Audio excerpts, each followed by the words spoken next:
Vous avez forcément une série de votre enfance. Un jeu dont la saga vous marquera à jamais dans vos souvenirs et dont vous conterez cette époque légendaire à vos petits-enfants. Je vous ai demandé, beaucoup m'ont répondu. Eh bien, comme tout le monde, j'en ai une aussi. Eh bien, pour vous montrer cette passion encore plus que d'habitude, je me suis dit, pourquoi pas parler de toute la série? Ce sera un sacré travail, j'en suis conscient, sans doute que la vidéo fera plusieurs heures. Mettez-la en fond, vous n'êtes pas obligé de tout écouter. C'est plus un film ou un documentaire qu'une simple vidéo YouTube à ce niveau-là. Mais on va essayer de garder un certain rythme, alors je vais vite faire cette introduction, parce que sinon cette vidéo sera beaucoup trop longue, pour vous comme pour moi. Alors, est-ce que vous êtes prêts à revivre ou vivre des aventures? Repartons en Hyrule.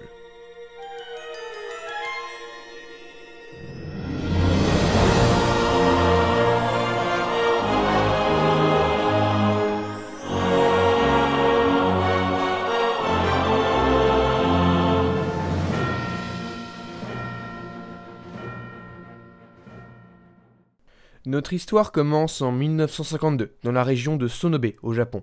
Là-bas, y est né un enfant, Shigeru Miyamoto. Shigeru, c'est un enfant imaginatif, mais bon. Le Japon en 1952, c'est en pleine après-guerre. On connaît à peu près le rôle qu'a joué le Japon durant la Seconde Guerre mondiale.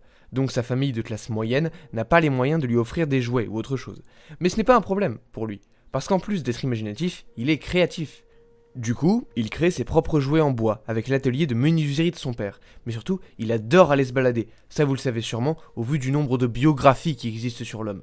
Et ces balades l'inspireront plus tard dans son futur métier. Alors, futur métier est un bien grand mot, parce que pour l'instant, il vient de se faire refuser l'entrée de l'Université des Beaux-Arts. Il y rentrera l'année d'après tout de même. À 24 ans, il obtient un entretien dans une compagnie, dont le logo ressemble à ça, à son époque. La compagnie Nintendo a été fondée en 1889 par Fusajiro Yamauchi, qui faisait des Hanafuda, des jeux de cartes. Donc, à la base, Nintendo est une entreprise artisanale avec un seul employé. Très vite, des assistants arrivent au vu du succès. En 1951, après un certain succès des exportations de cartes à l'étranger, ces mêmes cartes deviennent en plastique. La compagnie embauche un jour Gunpei Yokoi. Ce gars-là a un grand rôle dans l'entreprise. Il est la raison de ce pourquoi Nintendo est ce qu'il est aujourd'hui. A la base, Yokoi, c'est un mec qui doit s'occuper de la maintenance des machines qui impriment les cartes. Mais c'est quelqu'un de créatif, et au lieu de travailler pendant ses heures, il fait des petits jouets. Le patron de Nintendo le voit, en train de faire toute autre chose que son travail. Il le convoque dans son bureau et lui dit que cela fait plusieurs années que Nintendo songe à se diversifier, et donc créer en 1969 le département jeux, avec Gunpei Yokoi à sa tête. C'est le début pour Nintendo de faire quasiment autre chose que des cartes à jouer. C'est donc dans cet environnement que Shigeru Miyamoto débarque en 1977, et c'est au début des années 80 qu'il va commencer à briller. En 80, il crée son premier jeu sur arcade, Donkey Kong, créant par la même occasion les premières versions d'un plombier qui saute et d'un singe célèbre. On n'en parlera pas plus que ça, parce qu'on ne parle pas ici de Mario mais bien de Zelda, et pour l'instant cette vidéo ne l'a évoqué à aucun moment, mais vous avez besoin de cette grosse introduction pour vous mettre dans le bain. En 1980 est aussi lancée la première console, entre guillemets, de Nintendo, et elle est portable, la Game & Watch créée par Gunpei Yokoi lui-même. Vous voyez vos calculatrices à cristaux liquides? Même fonctionnement. En 1983 sort la Famicom, la première console officielle de Nintendo, et sur cette console sort Super Mario Bros en 1985. Encore une fois, on n'en parlera pas, c'est pas le sujet de la vidéo, parce que cette même année-là, Shigeru Miyamoto a une idée. C'est un créatif, mais surtout, il adore résoudre des puzzles. Une nouvelle technologie est arrivée parmi les cartouches de Nintendo, la possibilité de sauvegarder. Avant, tu rentrais un mot de passe pour accéder au niveau suivant, mot de passe que tu avais obtenu au niveau précédent. Maintenant, on peut juste appuyer sur un bouton et partir sans retenir un code quelconque. Il se dit, et si les gens pouvaient créer leur propre puzzle, où ils devraient aller de salle en salle pour résoudre des énigmes, mais très vite, il se rend compte que c'est bien plus drôle de résoudre des énigmes que de les faire. L'histoire, elle, sera extrêmement basique. Quelle ironie vraiment. Non, oui, l'histoire sera hyper basique parce que Shigeru Miyamoto, accompagné de son bras droit Takashi Tezuka, veut se centrer sur les labyrinthes, qu'il appelle donjons d'ailleurs. Vous sentez la chose venir, je le sais, vous le savez. Shigeru Miyamoto veut l'appeler la légende de quelque chose, parce que l'histoire, bien que basique, raconte quand même un truc. Une princesse enlevée par un gros monstre maléfique et un chevalier doit la sauver. Ce chevalier, on va le mettre en vert, parce que ça se voit mieux, et puis Takashi Tezuka donne quelques directives au niveau de la mélodie. Quand on lance le jeu, il faut savoir aimer. Il faut qu'elle reste en tête.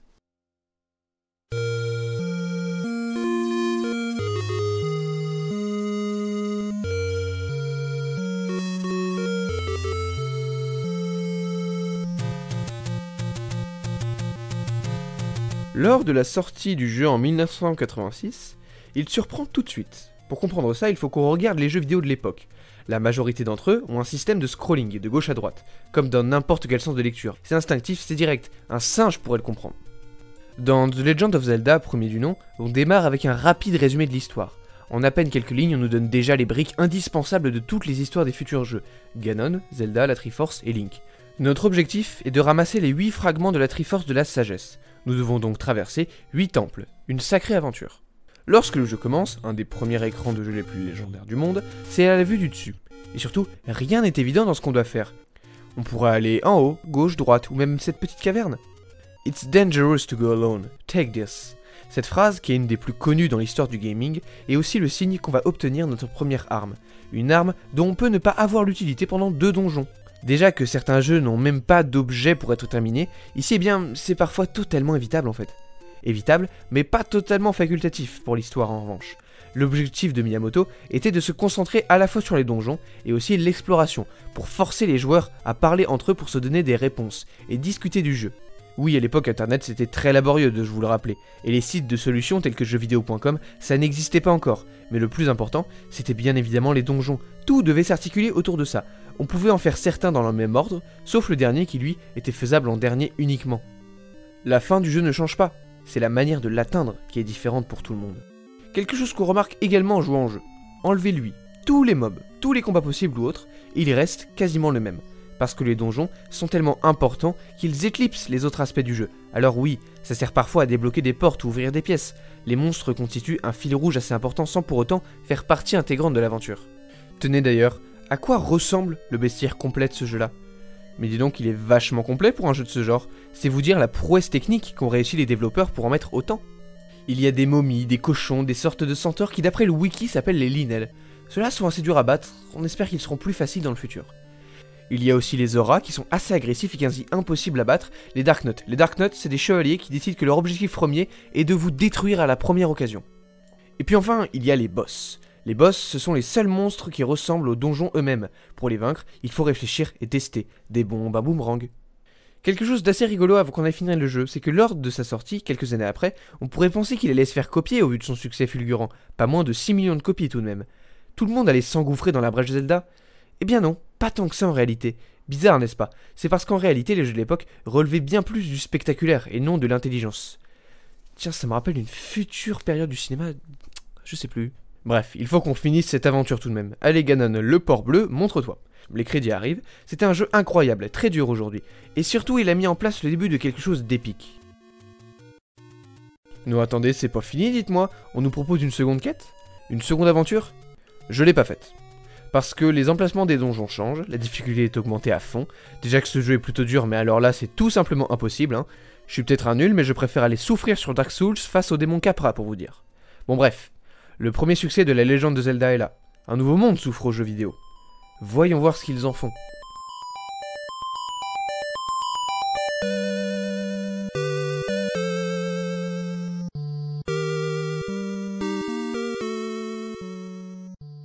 On va crever l'abcès tout de suite. Zelda 2 de l'Adventure of Link souffre de bien des choses. Je n'ai pas envie de l'aligner, même si je vais le faire un peu maintenant, c'est certain. Shigeru Miyamoto accordera dans une interview non pas que le jeu était mauvais, mais qu'il fait partie de ceux de la série qui auraient eu besoin de plus d'améliorations. Pourquoi?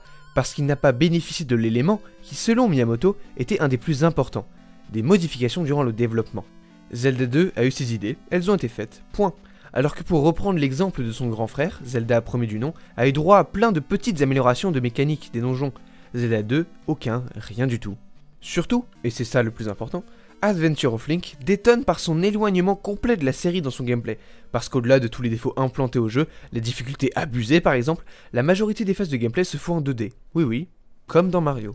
Alors attendez, d'abord il faut parler de l'histoire pour commencer.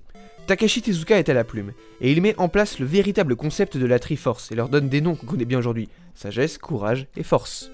Également, ce jeu est la suite directe du premier. Les sbires de Ganon veulent ressusciter leur maître. Le boss final du jeu n'est donc pas Ganon, mais Dark Link, une première apparition d'un personnage récurrent, mais également la première fois que Ganon n'est pas le premier méchant, même si ce n'est pas en soi une exception, attention, puisqu'on n'est qu'à l'épisode 2 pour le moment. On nous introduit également le personnage d'Impa, et avant de parler de la 2D, il faut bien rendre à César ce qu'était César, c'est bien un jeu Zelda, c'est certain, les donjons sont toujours là, certains sont géniaux, avec des superbes musiques.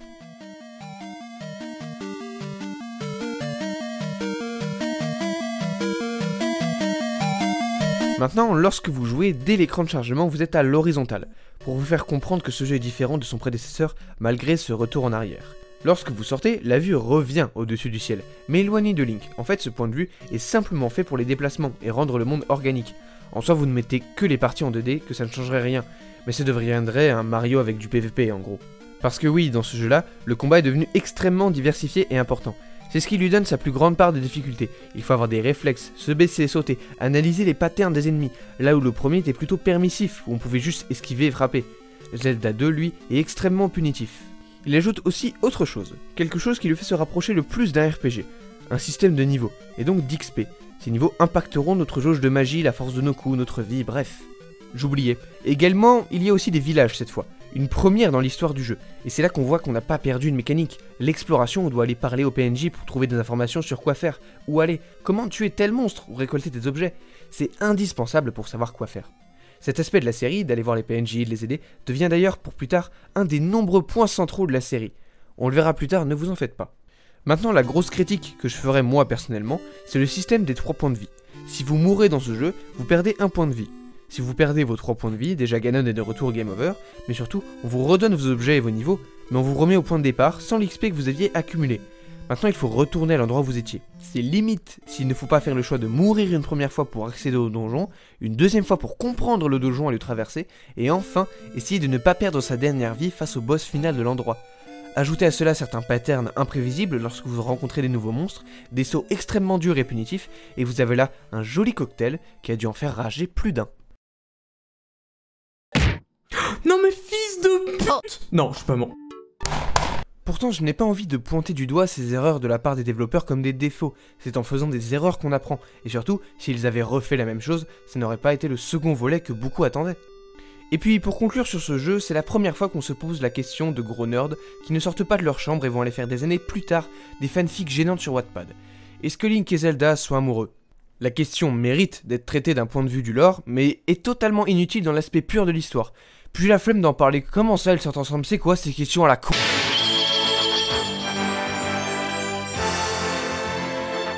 Bon, avant de passer au volet suivant, je vous propose de souffrir un peu. Vous voyez ce truc de quand un film ou un dessin animé a du succès d'en faire un jeu vidéo? Parfois c'est génial, parfois c'est complètement nul, ok. Maintenant, inversez cela. Quand un jeu vidéo a du succès, pourquoi pas en faire un dessin animé?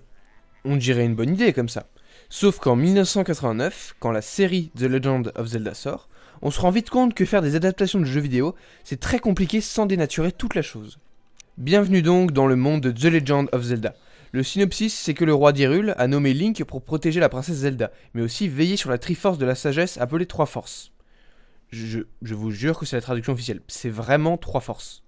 Maintenant, outre quelques éléments bizarres qui n'ont rien à faire là, comme le fait que la série nous montre un Link voulant visiblement accomplir les théories des fans de la fin de Zelda 2, souvent de manière très lourde, et le roi l'y encourageant sans se poser de questions. Ou alors, le fait, tout simple, que Link parle. Je dis pas que c'était bizarre à l'époque, juste aujourd'hui c'est plutôt perturbant maintenant. Oui évidemment, mention spéciale à une des phrases qui restera connue pour le restant des jours de la communauté Zelda. Well, excuse me, princess. Excuse me, princess. Well, excuse me. Voilà, c'est calé, fallait le mettre dans la vidéo. Maintenant, outre tout cela, la série télévisée a introduit quelque chose de maintenant connu dans la série, les compagnons. Dans le dessin animé, Link est parfois accompagné d'une fée, censée l'aider dans son aventure. Et bien devinez quoi? Ce concept sera repris pour la quasi-totalité des Zelda suivants. Link aura toujours un compagnon plus ou moins sympa, méchant, drôle, envahissant, inutile, attachant, mais il aura toujours un compagnon. Comme quoi finalement, ce truc n'aura pas apporté que des mauvaises choses. Zelda 1 et 2 sont sortis à la fois sur Famicom et NES. Il est temps de changer, si on veut redonner un souffle à la série. Pourquoi pas avec une avancée technologique, comme la sortie de la Super NES? La Super NES, c'est le moyen pour Miyamoto de réaliser que s'il veut que le Legend of Zelda ait un avenir, il faut pouvoir innover tout en gardant l'essence de la franchise, en améliorant ses aspects principaux, à savoir les donjons, et ajouter des choses sans s'éloigner du reste, comme l'avait trop fait Zelda 2. Donc on revient entièrement à la vue du dessus, on enlève l'horizontale et on fait toujours plus de donjons. Aussi, Nintendo va améliorer un aspect très important dans le jeu, les interactions avec les PNJ. Oui, on ne va quand même pas jeter les bonnes idées de Zelda 2 à la poubelle, non. Ici, ce truc de fouiller les villages pour interagir avec les habitants pour pouvoir accomplir d'autres objectifs, ou alors avancer dans l'histoire, on le pousse encore plus loin. Là où les jeux de l'époque nous donnaient un objectif tout bête, genre va ramasser cette baie là dans les bois perdus, ici c'est oh là là, je suis malade, il me faudrait 7 baies dans les bois perdus mais je ne peux pas y aller. On sait ce qu'on doit faire, mais sans pour autant casser l'immersion totale dans laquelle le joueur est. Ok bon, peut-être qu'il faudrait qu'on lance le jeu, vous ne croyez pas? Attendez une seconde, avant on va regarder le trailer ensemble, vous êtes prêts?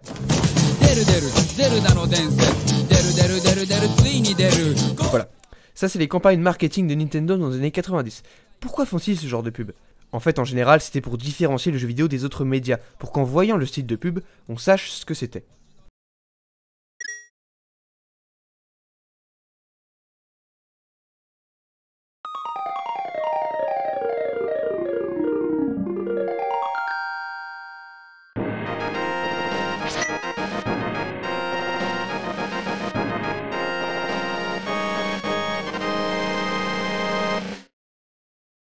Ah, déjà on notera la superbe amélioration graphique du jeu, et cette amélioration ne passe pas que par les graphismes et les puissances de calcul de la SNES, mais aussi par le truc que vous tenez entre les mains, la manette. Regardez, ça c'est une manette de NES et de Famicom, 2 boutons A et B, un Start et Select, et la croix directionnelle. Et ça c'est une manette de Super NES. Dans toute leur histoire, c'est toujours Nintendo qui auront innové dans les manettes, et des autres compagnies ont soit innové en même temps, soit copié. La croix directionnelle, c'est Gunpei Yokoi qui l'a inventé, parce qu'il trouvait ça plus simple et instinctif que de mettre juste des boutons haut, bas, gauche et droite. Sur la manette de Super NES, c'est leur idée d'avoir mis des boutons en haut là, et les R pour left and right. Ça décuple tellement de possibilités de gameplay pour le jeu. Bon, maintenant qu'on a divergé sur les contrôles, peut-être qu'on pourrait lancer le jeu, parce que pour l'instant on est toujours à l'écran titre. Hein.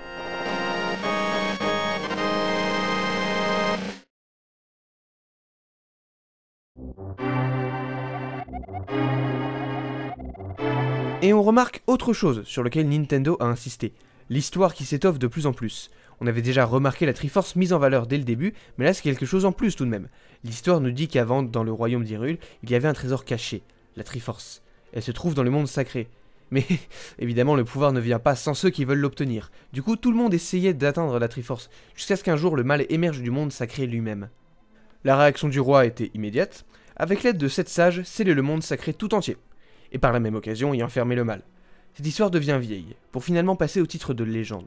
Jusqu'à ce que dans la cour royale d'Hyrule arrive un jour un puissant sorcier, ayant comme nom Aghanim, et comme pouvoir une influence extrêmement forte sur la famille royale. La princesse Zelda, qui s'en méfie énormément, voit ses craintes se confirmer lorsque Aghanim tue le roi et la fait enfermer dans les prisons du château. Son but, détruire les descendants des 7 sages pour faire revenir son maître. Nous on s'appelle, bon Link dans l'idéal, mais on peut décider de comment on veut s'appeler, mais on va dire Link pour aider tout le monde.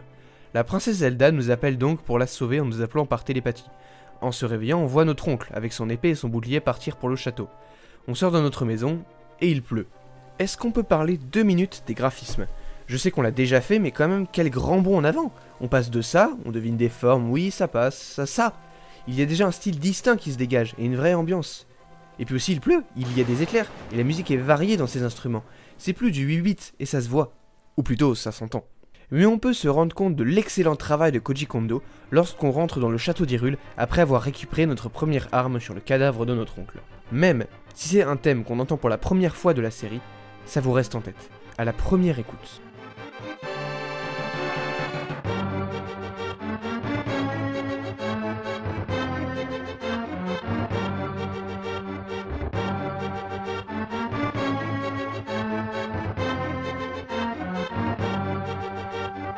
Le château d'Hyrule, en plus d'être notre premier donjon, est vraiment quelque chose qui nous met dans le bain.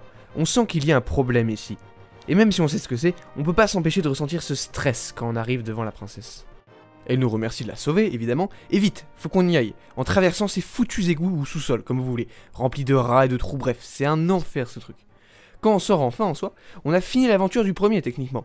On a sauvé la princesse là, c'est bon, on peut y aller. Laissez-moi retourner récolter des pommes dans mes champs s'il vous plaît. Ouais, parce que dans le manga officiel, on en reparlera un peu plus tard, Link est un cultivateur de pommiers avec son oncle. Visiblement, d'après ce qu'on me dit et ce qu'on m'annonce, j'ai pas l'air de pouvoir aller manger des fruits nouveaux tout de suite. Même plus jamais je pense. Mais plutôt que vu que tous les gardes sont corrompus, je suis la seule personne capable de pouvoir vaincre Aghanim avec l'épée sacrée. Mais cette épée sacrée, pour l'obtenir, il ne faut pas simplement aller dans la forêt des bois perdus et la tirer de son socle, non non. D'abord, il faut s'en montrer digne, en allant récolter 3 pendentifs en Hyrule. Le premier se trouve dans le donjon là, et avant d'y aller, on passe par le seul village de toute la carte, le village Cocorico. Comme dit précédemment, c'est là que vous allez y voir absolument tous les PNJ qui vous suggèrent les quêtes secondaires possibles pour ramasser des cartes de cœur ou autres items utiles dans votre aventure. Quelque chose qui surprend immédiatement et qu'il n'y avait pas dans le premier ni dans le deuxième, c'est tout ce délire avec les étages, les escaliers. Maintenant, les temples prennent aussi en verticalité. Alors, Zelda 2 avait fait ça, mais pas de manière aussi poussée, et grâce à l'amélioration graphique, on peut mieux se permettre de travailler les perspectives pour donner un côté plus labyrinthique à l'ensemble. Bien, j'ai ramassé le premier pendentif, celui du courage, en ayant vaincu une unité de gros soldats après être mort 50 fois. Au fil de cette aventure, on va non seulement obtenir des colliers, mais aussi des gadgets comme ce boomerang qui permet d'agresser tout le monde à distance, et également ces bottes de Pégase qui permettent d'aller vite, et d'arriver au second temple. En chemin, on va rencontrer une sorcière qui nous vend des trucs, des monstres un peu mimi mais qui te font regretter de les toucher avec ton épée. Il y a aussi les grandes fées avec leur musique aujourd'hui bien connue.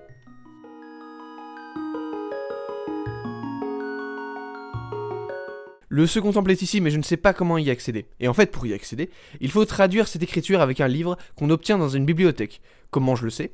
C'était même pas une suite d'indices, c'était juste l'envie frénétique des joueurs de chercher dans chaque recoin de chaque maison et parler à tous les PNJ possibles, parce qu'on est encore une fois émerveillé de l'avancée technologique de ce jeu.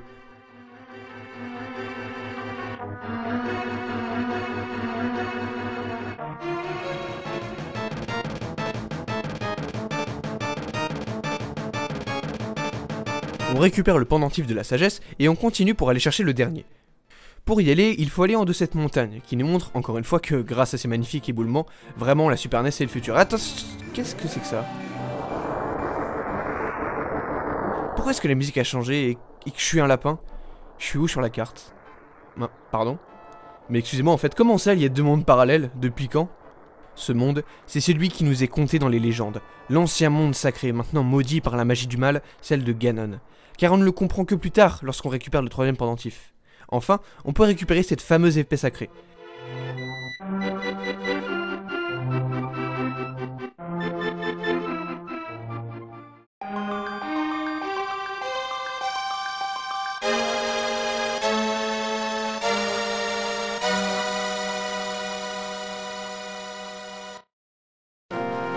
C'est la première fois qu'on met en scène la récupération d'un item de cette manière quand même. On retourne voir la princesse, mais il y a eu un petit contretemps. Aghanim a enlevé Zelda au château d'Hyrule.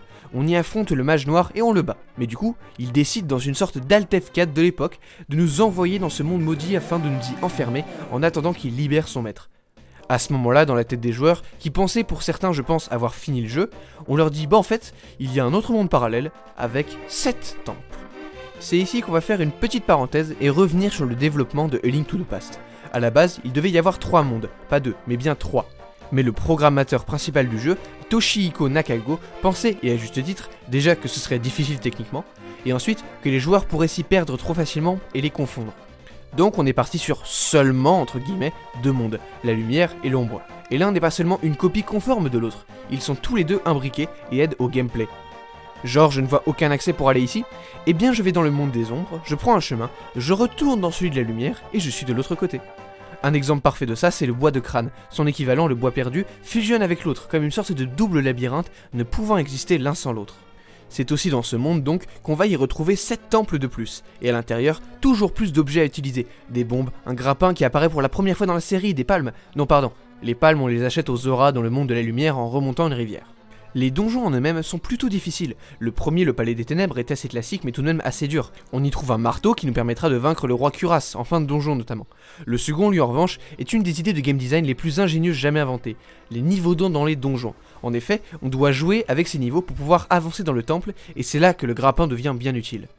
Je pourrais vous faire la liste de tous les 7 donjons un à un, mais au lieu de cela, pour vous épargner une vidéo déjà trop longue, je vais vous donner une mention honorable au palais de glace, qui est selon mon humble avis, un des plus durs et des plus ingénieux du jeu.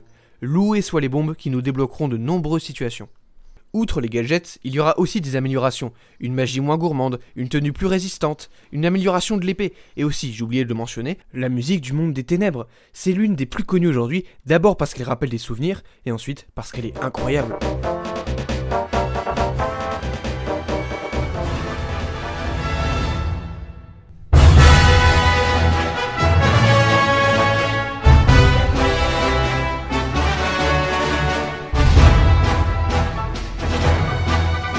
Une fois tous les temples faits, on affronte Aghanim avec la volonté de le tuer pour de bon. Enfin bah, allez go, je vais t'exploser mon gars.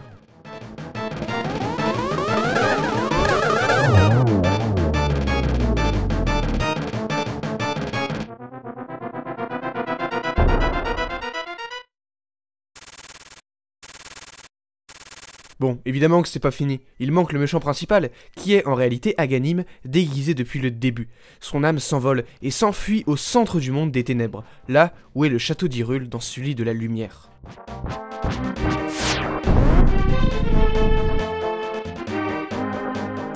En les rejoignant, on a un court dialogue. Mais ce court dialogue nous montre, ou plutôt nous fait entendre pour la première fois, une des meilleures musiques de l'histoire de la saga.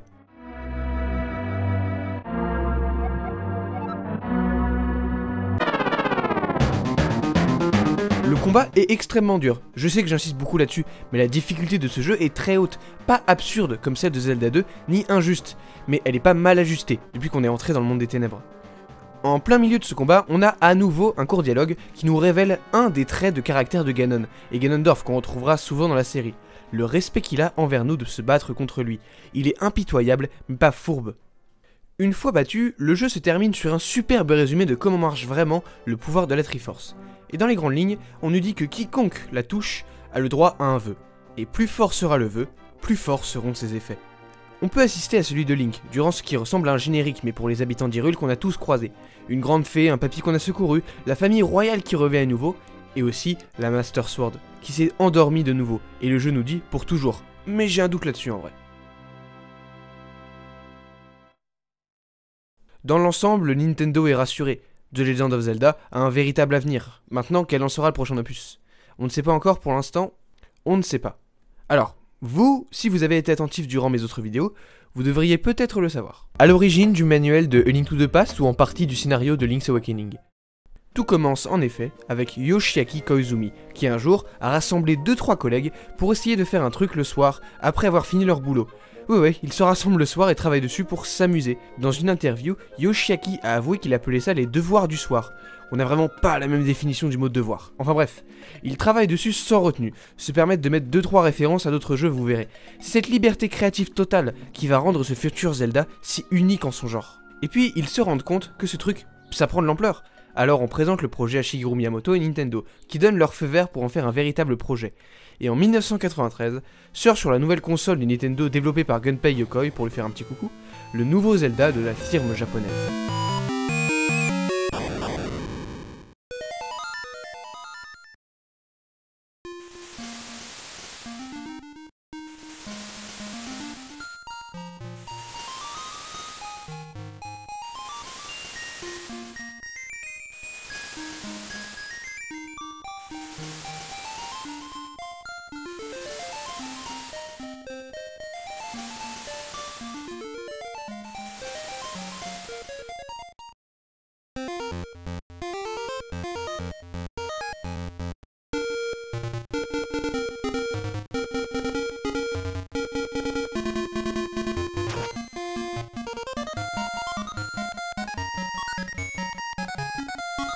Aujourd'hui, et dès sa sortie, on parlait de Link's Awakening comme le fruit soit d'un génie ou d'une fièvre créative.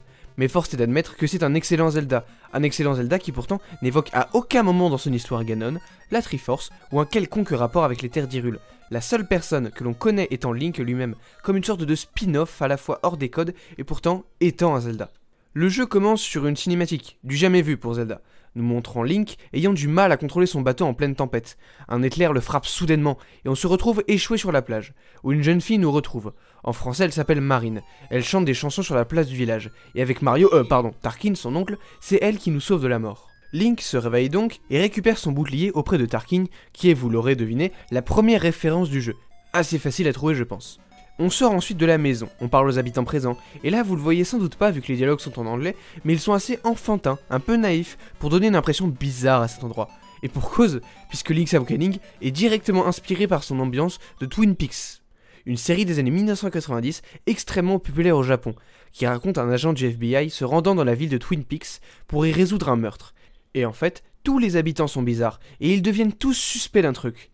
Eh bien c'est ici la même chose, chaque habitant du village, et ceux alentour, cache son secret à lui, qu'on nous révélera ou pas plus tard dans le jeu, peut-être que même l'île recèle son secret à elle. On sort du village en ayant croisé ce qui ressemble clairement à un chomp, et on arrive sur la plage, pour aller chercher notre épée. On se sert de notre bouclier pour se protéger des monstres alentours, et enfin on le récupère. Tenez, un autre exemple de pourquoi l'écriture des dialogues, même ceux de quand on récupère les objets, sont drôles. Dans n'importe quel jeu comme Zelda, quand on récupère une épée qu'on avait perdue, le jeu nous dit bravo, t'as récupéré ton épée. Link's Awakening lui nous dit regarde, c'est ton épée, et tu le sais parce qu'il y a ton nom marqué dessus. Ensuite vient à nous le hibou. Ce sera un peu le guide du jeu, il nous dit clairement où aller. Bizarrement dans ce jeu, certains objectifs sont hyper subtils, faut vraiment les chercher, alors que d'autres pas du tout. Là, on nous dit clairement quoi faire, à savoir réveiller le poisson rêve. C'est quoi ce poisson rêve? C'est le machin dans l'œuf au nord de l'île? Oui j'oubliais, c'est une île, l'île de Cocolint. Elle est pas très grande cette île, mais dites donc qu'est-ce qu'elle est dense. On dirait un peu le cerveau d'un enfant qui arrête pas de penser et de rêver à plein de trucs, qui joue tout le temps, qui s'amuse. Eh bien je crois que c'est aussi le but pour nous, s'amuser. Ah, et aussi la musique. Incroyable cette musique. Si au début elle démarre comme les autres, on dirait qu'après, il y a un gars parmi l'équipe des compositeurs qui a pris le synthé et s'est dit « c'est mon moment ».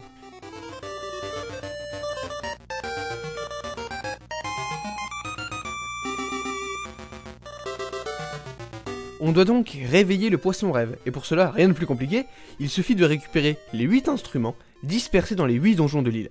Là, on retrouve la sauce Zelda.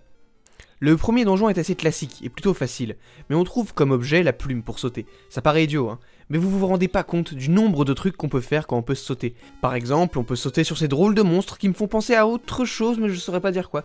Ou des plantes bizarres qui sortent de tuyaux, enfin bref, c'est assez bizarre, mais la plume en gros, c'est utile. Une fois ce premier boss battu, on récupère notre premier instrument, le violoncelle, et le hibou nous donne des indications pour aller au second temple. Mais en chemin, malheur, on nous demande notre aide parce que le Chomp de tout à l'heure s'est fait kidnapper par une bande de voleurs. Le rime est pas fait exprès, je vous jure. Rien n'est trop fort pour notre épée, donc on y arrive. On bat le sorte de monstre qui nous fait faire une corrida, et on récupère le Chomp qui, en réalité, va nous aider à entrer dans le second temple du jeu. Sinon on aurait fait ça pour rien. A l'intérieur de ce même temple, on croisera des mascasses parce que, pourquoi pas, des bouts, un cyclope qui s'appelle Inox en réalité, une sorte de génie dans sa lampe, et aussi le deuxième instrument de l'aventure. Ok, faut qu'on aille rendre le Chomp à Madame Miaou Miaou, c'est comme ça qu'elle s'appelle. Ensuite on verra Marine qui chante sur la place et un magasin un peu spécial. Alors, pas spécial dans le sens où on peut lui acheter autre chose que des items normaux, non. Spécial dans le sens où on peut lui voler ces mêmes items. Alors, pour faire ça, il suffit de tourner autour de lui assez vite pour qu'il ne nous regarde pas quand on sortira. Vous allez voir, c'est plutôt simple. Bon, c'est super, mais le problème c'est que maintenant tout le monde m'appelle voyou, y compris le hibou. Et surtout, si on rentre de nouveau dans le magasin, le marchand nous révèle son secret à lui. Vous voyez, hein, comme tout est bizarre et pourtant féerique dans cet endroit. Peu à peu, on va apprendre toujours plus de petits secrets sur tout le monde. Aussi, quelque chose que je n'ai pas mentionné avant qu'on aille au prochain temple. Vous connaissez le Stro-millionnaire ? C'est un conte japonais qui raconte comment un homme est devenu riche en échangeant des trucs avec des gens en partant d'un brin de paille. Alors peut-être que vous connaissez cela chez des youtubeurs ou des vrais événements de la vie, comme cette femme qui est partie d'une aiguille à coudre et qui est arrivée avec une maison. Dans Zelda Link's Awakening, ça marche aussi comme ça. Regardez, à un moment, on doit passer de l'autre côté de la rivière pour aller dans ce château juste au-dessus. Et il y a un petit singe qui adore les bananes. Ok, donc faut trouver des bananes. Je ne vais pas vous laisser poireauter longtemps, je vais même vous donner la solution. Ce qu'il fallait d'abord faire, c'est avoir un objet à échanger. Notre épée au bouclier peut-être? Non, vous êtes fou, il y a votre prénom écrit dessus. Pourquoi pas plutôt cette peluche Yoshi, c'est un bon point de départ. Cette peluche, il faut aller la donner à l'enfant dans la maison qui se trouve au nord du village. En récompense, on obtient un ruban. Ce ruban, il faut aller le donner au second Chomp de Madame Miaou Miaou, parce qu'il adore la mode. On obtient alors de la pâtée. Cette pâtée, il faut aller la donner à un crocodile vers la plage qui va nous donner les bananes tant recherchées. Tenez, pendant qu'ils construisent le pont, vous remarquerez qu'à aucun moment, le jeu nous a dit qu'il fallait partir d'une peluche Yoshi. Il comptait sur notre curiosité et notre envie de fouiller partout pour trouver la solution. Bon, on traverse le château. On donne ce qu'on y trouve au gars qui est une référence à un autre japonais, Kaeru no Tame Nikane Wanaru, et qui nous donne la clé du prochain donjon. Petite remarque, outre les bobombes et les womps qu'on y trouve, le boss de fin de niveau nous parle. Alors, rien de très intéressant, mais je ne m'attendais pas à ce qu'un slime me parle. On récupère un autre instrument, on sort, on donne le bâton qu'on a récupéré des singes de tout à l'heure à Tarkin, qui va nous aider à attraper ce miel. Le Stro-millionnaire continue. Mais également, on trouve dans une maison du village inhabité cet objet. C'est un ocarina. Je peux jouer de la musique avec? Non, pour l'instant, je ne connais aucune chanson. Ah, mais je connais quelqu'un qui en connaît une de chanson en revanche. Attendez.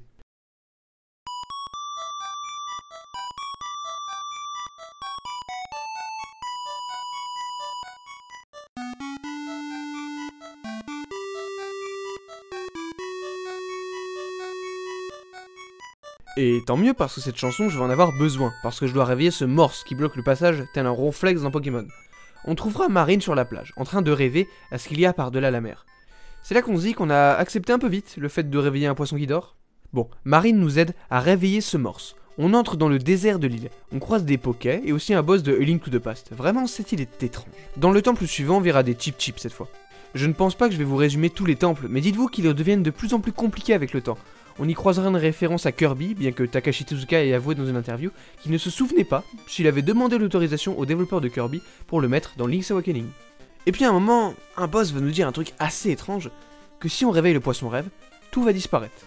Et qu'on ne connaît pas la vérité sur cette île. Donc l'île a bien lourd secret. Mais je pense que vu qu'on n'en est pas originaire, ça n'aura pas d'effet sur nous, donc bon, on s'en fout. On continue, on va notamment finir la quête des échanges d'objets, un ananas, un hibiscus, une lettre, un balai, et ainsi de suite pour au final finir par un boomerang. Voyez comme au fur et à mesure de nos aventures, plus on avance, plus on aide les habitants de Cocolint, et par la même occasion, on s'attache à eux. Marine qui a clairement un petit truc pour nous et qui chante si bien, sur ce fantôme qu'on aide pour qu'il revoie ses maisons une dernière fois avant de retourner dans sa tombe. Au détour d'un énième temple, le hibou nous demande d'aller à un certain endroit pour découvrir la vérité sur cette île. Cette vérité, elle nous foudroie. L'île de Cocolint est une illusion. Comment ça, une illusion? Dans les grandes lignes, ce qu'on nous dit, c'est que le poisson rêve est enfermé par les cauchemars qui sont les boss dans ses songes, et qu'on est arrivé ici pour le libérer. Alors du coup, effectivement, ça n'aura pas de conséquences pour nous, mais tout disparaîtra. L'île de Cocolint et ses habitants tout entiers si on libère le poisson rêve. C'est là qu'on réalise qu'en fait, jamais il y aura de fin heureuse à ce jeu. Un des boss suivants nous le confirmera d'ailleurs. Soit on ne fait rien et on laisse le poisson rêve enfermé dans ses cauchemars, soit on accomplit notre mission et tout disparaît. Malheureusement, je pense qu'on n'a pas vraiment le choix, il faut bien finir ce jeu.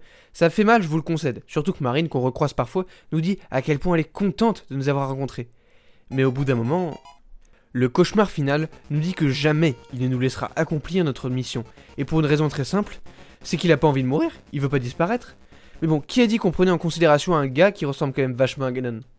Le poisson rêve est réveillé, on se réveille en mer, échoué sur notre bateau brisé par les vagues. Mais en fait on se rend vite compte que si le rêve est terminé, les souvenirs eux seront toujours là quoi qu'il arrive, comme des souvenirs d'enfance qu'on n'oublie pas.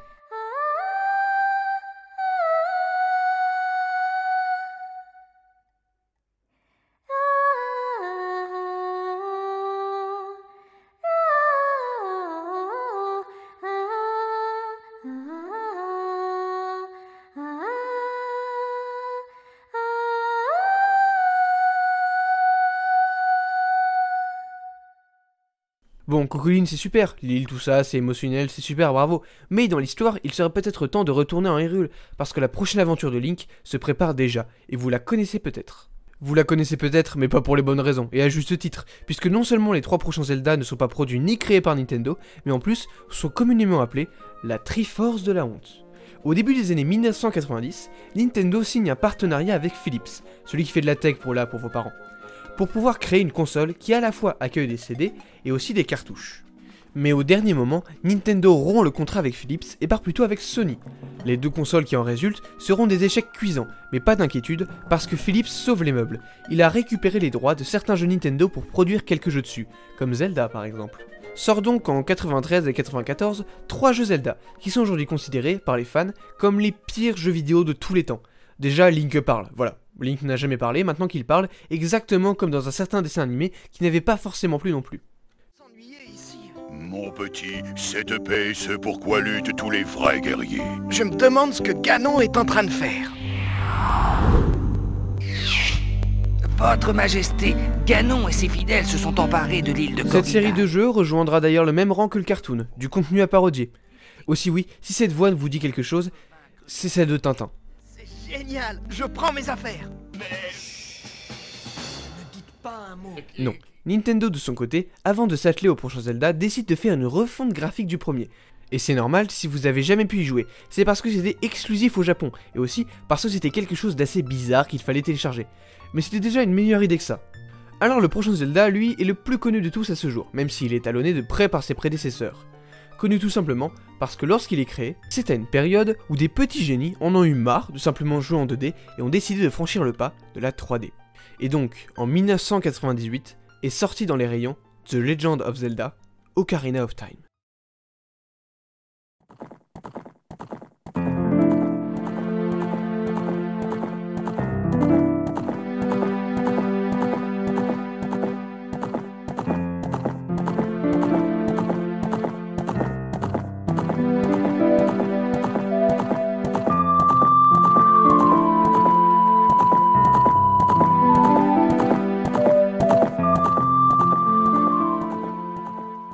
Mais en 1994, les temps sont assez durs pour Nintendo. Sony a dégainé sa PS5, la concurrence est rude. En soi, ils n'ont pas trop de soucis à se faire parce qu'ils vont sortir un des meilleurs jeux de l'époque, Mario 64, rien que ça. Nintendo va avec succès franchir le pas de la 3D avec Mario. Ils doivent maintenant faire la même chose, voire mieux, avec leur seconde série phare. Au Nintendo Space World de 95 est présentée la nouvelle console, la N64. Et malgré le fait que la PS1 est meilleure en termes de vente, la manette a un truc que Sony ne possède pas. Tenez, ça c'est une manette de PS1 et ça de Nintendo 64. Ils sont où les joysticks sur celle de Sony? C'est une petite anecdote bien connue qui sera rectifiée à peine un an après, mais tout de même, juste pour vous montrer que telle la croix directionnelle, Nintendo a souvent un coup d'avance. Le trailer de Ocarina of Time est grandiose, parce que ça y est, on nous montre ce à quoi ressemble Hyrule en 3D.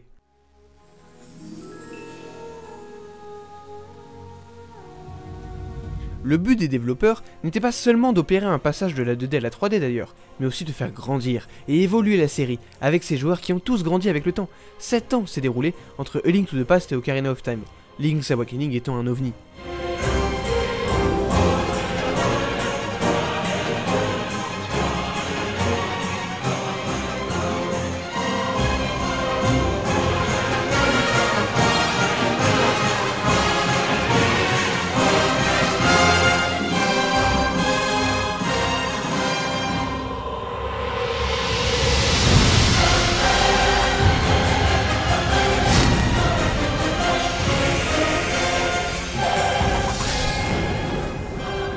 L'histoire d'Ocarina of Time est encore plus poussée que Link to the Past. Cette fois, les 3 DS ayant créé Hyrule ont un nom, Nehru, Din et Faror. Et cette fois, les personnages ont une véritable connexion les uns envers les autres. Et aussi parce que cette fois, il n'y a pas que des Iliens aux oreilles pointues.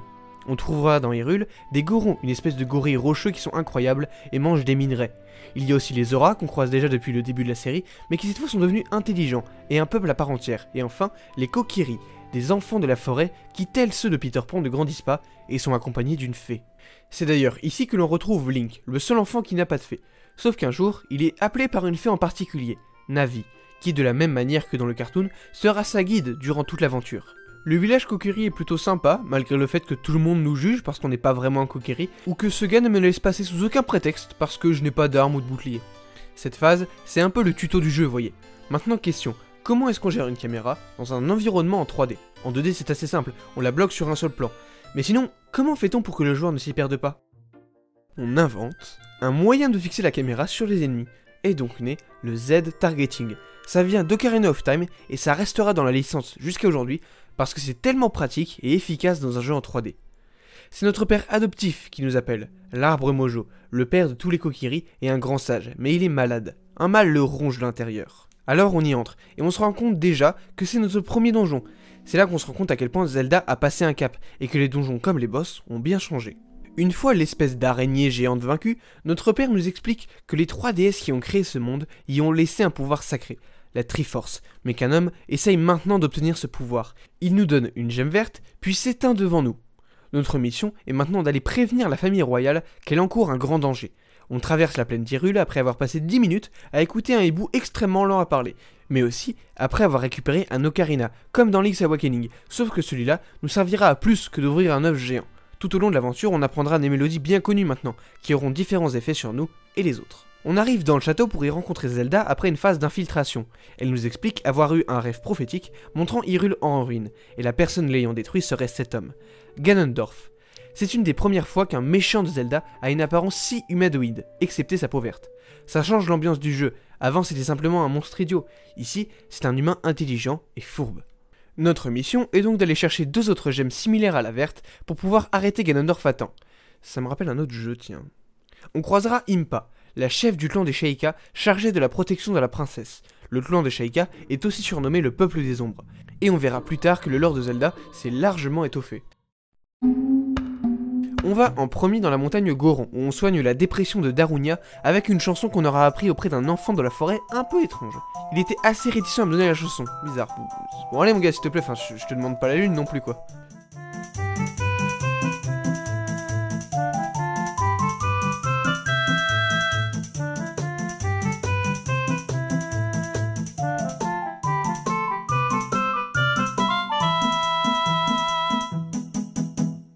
Donc bref, on soigne une dépression en faisant danser le chef du clan des Gorons, vraiment Link, meilleur psychiatre que Freud.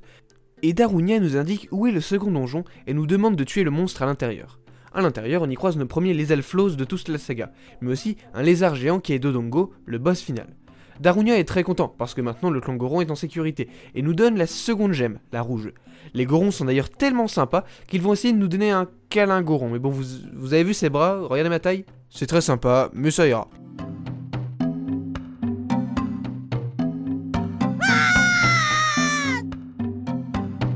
Yes, il nous reste la dernière gemme à trouver maintenant. Elle se trouve au domaine Zora. En y allant, on découvre qu'on peut pêcher notamment, mais surtout que le roi des Zora a perdu sa fille malheureusement. Notre but est donc de la retrouver, et ça tombe bien puisqu'elle est dans le ventre de Jabubu, un poisson géant qui s'avère être en réalité le prochain temple du jeu. A l'intérieur, on trouvera un mini-boss qui ressemble étrangement à un autre qu'on a déjà vu quelque part, mais aussi Barinade, une sorte de plante, poulpe et méduse à la fois, bref, faut vite y mettre fin à cette créature. La princesse Nuto nous remercie et nous donne la dernière gemme, la bleue. Super, on a toutes les gemmes, sauf que le joueur qui a fait A Link to the Past n'est pas idiot et sait que rien ne va se passer comme prévu. En arrivant au château, on voit Impa à cheval et avec elle Zelda, qui nous lance un truc dans l'eau. On n'a pas le temps de voir ce que c'est parce que Ganondorf la suit. On retrouve ce trait de caractère de A Link to the Past. Il respecte notre courage, mais pour l'instant, est trop fort pour nous. C'est ici le moment de préciser que le personnage de Ganondorf dans Ocarina of Time est inspiré de Rao, le méchant du manga Okuto no Ken. Le scénariste imaginait Ganondorf de la même manière que Rao, un personnage imposant mais respectueux de certaines valeurs. On entre ensuite dans le temple du temps.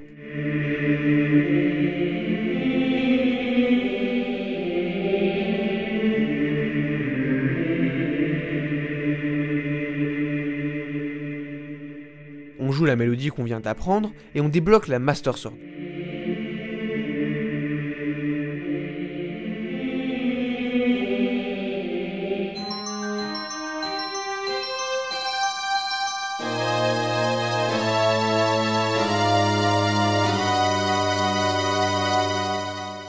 Et là, on ne va pas aller dans un monde parallèle, non, on va vieillir de 7 ans.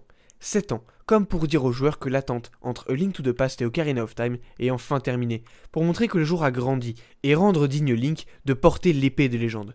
On nous demande de retrouver les autres sages, pour que tout soit rassemblé, afin d'aller chercher Ganondorf, qui a élu domicile dans sa tour. Ensuite, lorsqu'on essaie de sortir, on se fait interrompre par Sheik, qui a un des meilleurs thèmes du monde, et surtout, qui nous donne des indications de où aller pour pouvoir trouver ces sages.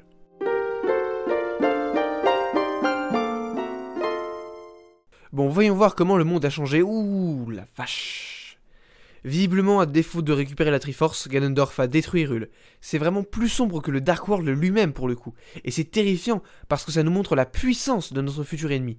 Et nous questionne sur notre capacité à réussir à le vaincre malgré notre nouvelle super épée fraîchement acquise. En plus, les habitants étaient visiblement remplacés par ces espèces de monstres horribles qui nous immobilisent en criant. Un cauchemar.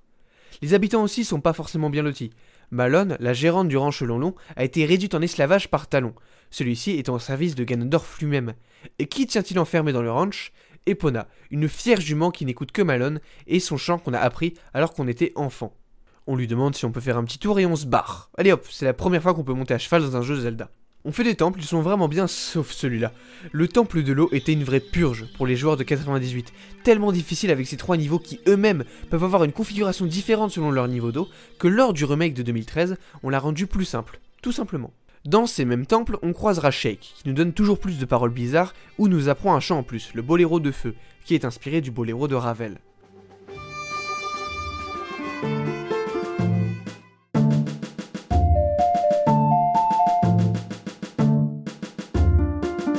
Aussi les autres sages, qui ne sont autres que notre ami d'enfance Saria, qui nous avait donné son ocarina, qu'on a visiblement jeté après avoir obtenu celui du temps, Ruto, la princesse Zora que l'on avait sauvée et qui a gagné en maturité depuis, et aussi Darunia, qui a appelé son fils à un autre honneur. Il y a aussi Naboru, une sage Gerudo. Je me rends compte qu'on n'a pas trop parlé des Gerudo depuis le début du jeu. J'ai qu'une seule chose à dire dessus, enfin pas vraiment, je vais plutôt vous le faire écouter.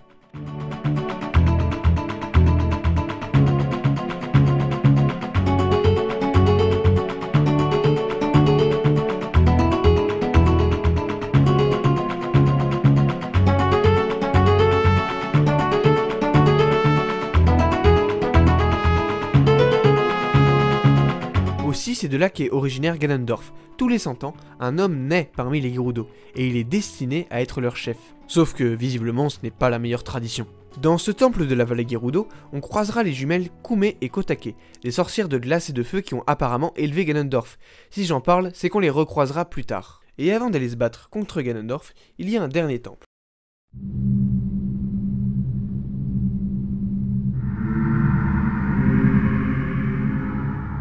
Et là on va faire un peu de théorie.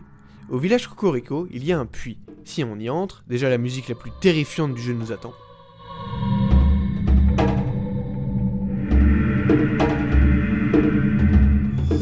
Il s'est pas passé des choses bien ici. Ce temple, c'est celui de l'ombre. À l'intérieur, des couloirs sombres, des pièces ressemblant à des cachots, des salles de torture dont les sols sont couverts de... Ouais, vous avez compris.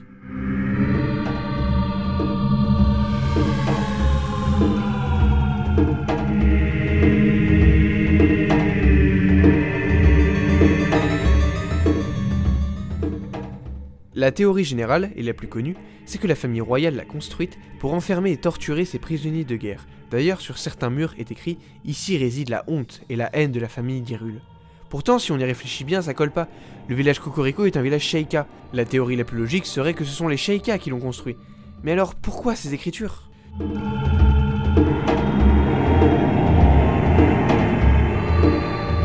Je ne vais pas vous faire un stray d'horreur de Squeezie là-dessus, Feldup ou Squeezie le font mieux que moi. Et surtout, on n'est pas ici pour théoriser sur l'iceberg de Ocarina of Time, on est là pour vaincre le mal, même si tout de même, mention honorable au mini-boss de ce donjon qui est terrifiant, et au boss lui-même, qui était la chose qui tapait sur le tambour qu'on entendait tout au long de notre parcours, et qui selon la théorie, toujours, serait le résultat d'une expérience bizarre.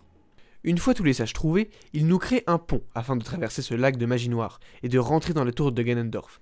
La musique n'est pas très mémorable au début, jusqu'à ce qu'on rentre dans la partie principale de la tour, après avoir libéré les 7 sceaux qui nous bloquent l'entrée.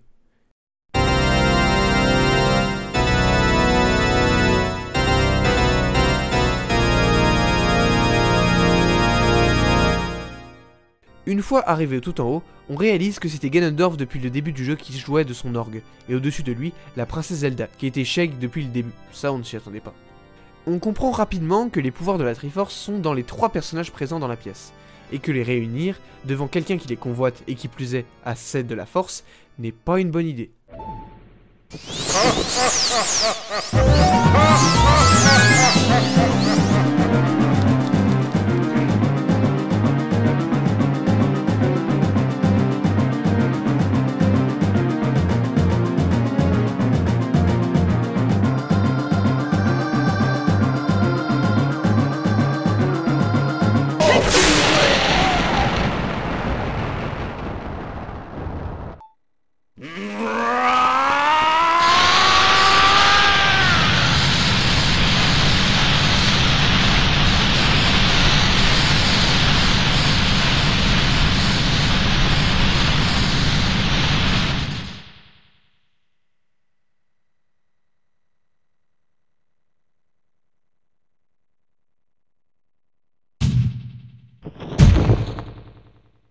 Une fois vaincu, on doit fuir le château, qui est lentement en train de s'écrouler, car n'étant plus tenu par la magie du roi démon.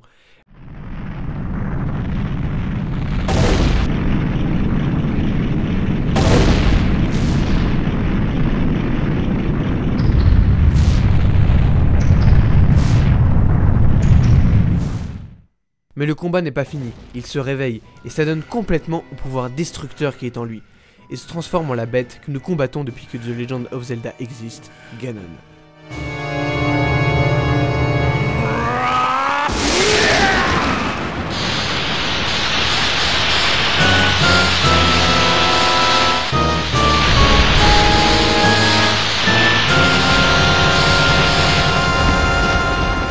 Ce combat, il est décisif. Si on échoue ou si on gagne, les conséquences seront majeures pour le futur, les possibilités multiples, et en plus, on n'a plus notre Master Sword. Mais tranquille, Zelda va nous aider.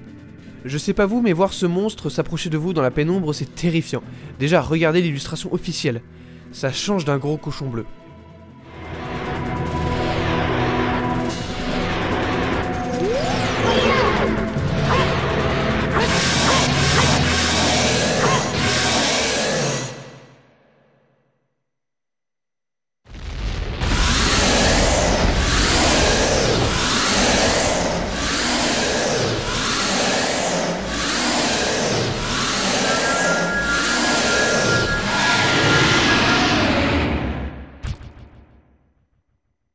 Une fois vaincu, Ganondorf nous maudit, que ce cycle de bataille entre les Triforces ne fera que perdurer.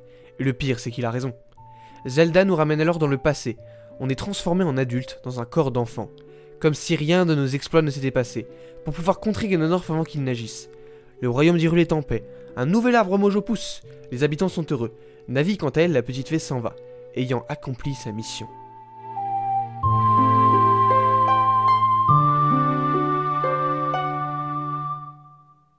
Ocarina of Time s'est vendu en à peine 40 jours à 2,5 millions d'exemplaires, un record qui figurait dans le Guinness Book à son époque. Ça a pas l'air très impressionnant aujourd'hui, mais tout de même 6 millions d'exemplaires en 8 semaines et 10 millions environ durant toute sa vie sur la Nintendo 64.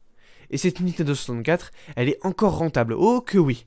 Alors pourquoi pas, se dit Miyamoto, faire une suite de Ocarina of Time. On prend les donjons qu'on a déjà fait et on les améliore, super idée non? Non? Eh bien, quelqu'un parmi l'équipe de développeurs n'est pas d'accord, tellement pas qu'il va tout simplement faire un projet de son côté. Cet homme, c'est Eiji Aonuma, et ce jeu, c'est un des meilleurs de toute la saga, selon beaucoup, malgré sa limite de temps, que ce soit durant le développement ou en jeu.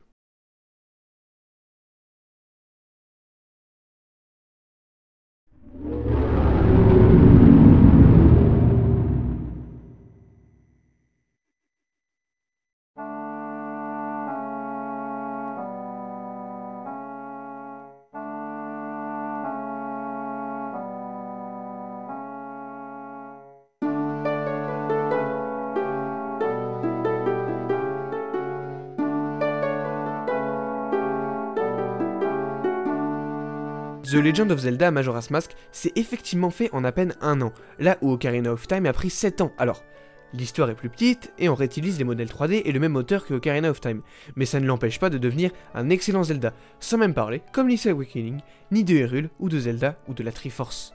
Le maître des commandes est ici Eiji Aonuma. Il prend part à l'aventure Zelda en devenant designer sur Ocarina of Time. Il a à peine 32 ans dans les années 2000, ce qui est extrêmement jeune. Pour lui, essayer d'améliorer les donjons d'Ocarina of Time qu'il considérait comme parfaits n'était pas la bonne démarche à suivre. Aonuma est jeune, il aspire à de la nouveauté. Majora's Mask est, dans un sens, comparable à Link's Awakening, pas dans la façon dont il se déroule, mais plutôt comment il est créé, dans le dos de Nintendo. J'ai décidé de créer de nouveaux donjons, c'était beaucoup plus rigolo pour moi, j'ai le courage nécessaire de demander à Miyamoto si je pouvais faire un nouveau jeu. Il m'a donné son accord à condition de le faire en un an seulement. Un an, c'est peu pour un jeu vidéo, mais c'est faisable, et surtout, ça respecte la notion la plus importante chez Nintendo, l'amusement. Miyamoto, Tezuka, Aonuma, tous l'ont utilisé. L'important était de s'amuser en faisant le jeu, pour être sûr que le joueur se plaise aussi en le terminant. Cette idée cache également autre chose, un professionnalisme certain qui permet à de nouvelles idées de naître, d'être acceptées, écartées, et surtout une grande passion pour la saga. Le prochain jeu doit pouvoir égaler Ocarina of Time tout en nageant à contre-courant de celui-ci. Il ne faut pas que le schéma du scénario soit le même que son prédécesseur, pour ne pas enlever la surprise qui avait bien aidé au succès du dernier. Il faut miser sur l'originalité. Pourquoi pas insister sur la notion de voyage temporel et surtout de temps en général. En avril 2000, sort ainsi Majora's Mask, un des jeux les plus durs et les plus sombres de la saga, et à juste titre. Le jeu démarre lorsque Link est enfant, le même Link que Ocarina of Time, telle une suite directe. Il cherche Navi, son ami parti une fois Ganondorf terrassé, mais on se fait rapidement interrompre par l'arrivée d'un personnage étrange, un Skull Kid, le même genre de Skull Kid qu'on croisait dans les bois perdus, mais cette fois arborant un étrange masque et accompagné de 2 fées, aucune d'entre elles n'étant Navi. Il nous prend alors notre Ocarina du temps, et fâché que nous essayions de le récupérer, s'enfuit à dos d'Epona elle-même. En le poursuivant, on tombe dans un trou qui nous mène visiblement dans un autre monde. Ici, Skull Kid décide de nous jouer un tour de plus en nous transformant en Peste Mojo, mais une de ses fées reste auprès de nous et nous demande de rester avec elle. Elle devient donc, telle Navi, notre guide pour l'aventure. On apprend à utiliser les aptitudes de notre nouveau corps, ensuite on est dans ce qui semble être un clocher, et puis la musique...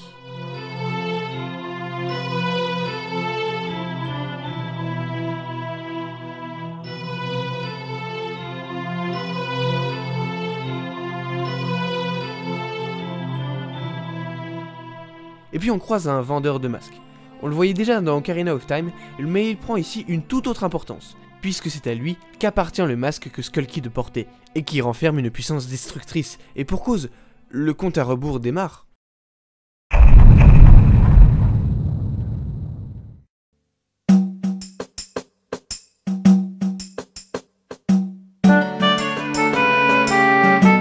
Bienvenue sur la terre de Termina, et également dans la ville de Bourg-Clocher.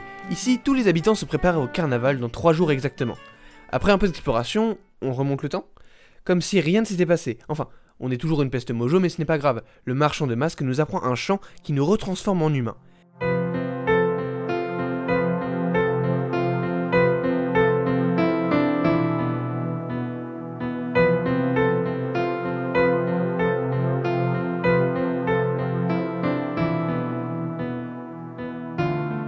Visiblement les chants, mais également les masques sont très importants dans ce jeu, puisque ce truc au sol nous permet de redevenir une créature de la forêt si on le souhaite. Mais le vendeur est furieux qu'on n'ait pas non plus repris le masque de Majora aux mains de Skull Kid. Selon lui, le masque vient d'une ancienne tribu l'ayant fabriqué il y a longtemps. Il fait maintenant des ravages sur le monde, pour quiconque a des mauvaises intentions, et celles de Skull Kid sont claires. La lune va s'écraser dans 3 jours sur Termina. Il nous faut pour l'arrêter réveiller les 4 géants du monde. Et si on n'a pas le temps, c'est pas grave, parce qu'on peut remonter le temps grâce à nos instruments, nos musiques et nos masques. Ces masques d'ailleurs, comment on les récupère? Certains en faisant les quêtes principales comme le Goron ou le Zora. D'ailleurs, ce ne sont pas simplement des masques que l'on récupère, ce sont les âmes des habitants morts de Termina suite au crime de Skull Kid. Parce que c'est plus des farces à ce niveau-là en fait. Plonger le village Goron dans un gigantesque froid, c'est plus trop un prank. Parce que oui, vu que l'entièreté du gameplay dure 3 jours virtuels, les développeurs ont pu programmer des interactions, des actions spécifiques ou des comportements, comme si quelque chose d'inné apparaissait. On peut l'observer par la musique du premier jour en la comparant avec le deuxième jour, puis le troisième, et ainsi en traduire le comportement des habitants. D'abord la joie du carnaval, ensuite le déni d'une catastrophe,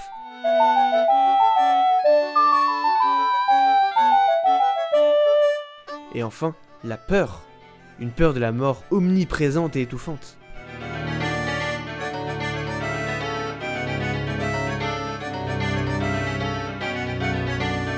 Certains masques sont plus spéciaux et font partie du 100% du jeu. Vous vous souvenez du Straw Millionnaire de Link's Awakening? Échanger les objets, ou plutôt aller parler à tous les habitants, tous cachant leurs secrets à eux? Tenez, on va prendre un exemple, l'arc narratif de Kafei et Anju. Kafei est le fils disparu du maire de la ville. Il doit se marier avec Anju dans 3 jours, mais personne ne sait où il est. Pour pouvoir le trouver, sa mère nous donne un masque de lui pour trouver des indices. On va voir Anju, avec qui on peut rester pour pouvoir la voir envoyer une lettre, la poster, puis suivre le facteur pour qu'il nous mène droit vers la cachette du fuyard fiancé. Kafei s'est en réalité fait changer en enfant par Skull Kid, et ne peut donc pas décemment se présenter à son mariage comme cela. Un détail important est que Kafei et Anju possèdent chacun leur masque pour les fusionner et former le masque des amoureux. C'est notre objectif final. Une quête plus tard et une chasse au voleur faite, on récupère le masque du soleil pour Kafei, le convainquant de retrouver Anju. Les deux fusionnent leur masque et nous le donnent. À ce moment-là de la boucle temporelle, on est au soir du 3e jour. Le cataclysme va arriver bientôt. Leur seule volonté est de finir leur jour ensemble. Et cette quête, on peut la louper durant les 3 jours. Si on n'a pas fait certaines actions le premier, impossible d'accéder à la suite du 3e. On retrouve quand même une certaine ambiance Twin Peaks là-dedans, non? C'est normal, ces quêtes-là, c'est Yoshiaki Koizumi, encore une fois, qui est aux commandes. L'atmosphère de ce jeu est super sombre, d'abord par son aspect et son histoire, un cataclysme quasi inévitable. On voit plus ça dans d'autres jeux que ce Nintendo, et ensuite grâce à la communauté. Ben Drowned ou la théorie de la mort de Link dans le jeu, depuis le début sont les 2 creepypastas les plus célèbres du jeu vidéo aujourd'hui. L'un étant que l'âme d'un enfant entrait une cartouche spécifique du jeu, et l'autre que Termina entier est une métaphore des phases du deuil. Cette dernière théorie du deuil du héros mérite qu'on s'y intéresse, parce qu'elle ne se base pas sur un hack, mais bien sur des faits. Mais je pense que ce n'était pas la volonté des développeurs de base. Les phases du deuil, c'est les étapes par lesquelles l'humain passe pour accepter d'avoir perdu quelqu'un ou quelque chose qui lui est cher. Dans cette théorie, les phases sont les suivantes. Le déni. Le sujet n'admet pas ce qui se passe et tente de se distraire de son destin. Ici, ce sont les habitants de Bourg-Clocher eux-mêmes. Ils ignorent totalement la lune au-dessus d'eux. Ensuite, la colère. Le sujet, cette fois, tente d'attribuer la faute à quelqu'un. Ici, ce sont les Mojo et leur roi. Sa fille ayant disparu, il attribue la faute à Link et un singe. Après, le marchandage. Le sujet veut essayer de retourner en arrière. Cette fois, ce sont les Gorons. Darmani, du moins son fantôme, demande à ce qu'on le ressuscite. Mais Link, ne pouvant rien faire, le calme avec le chant de l'apaisement pour qu'il repose en paix. En avant-dernier, la dépression. Le sujet tombe dans une tristesse infinie. Les auras représentent bien cette phase. Leur baie a été frappée d'une sorte de réchauffement climatique par Skull Kid.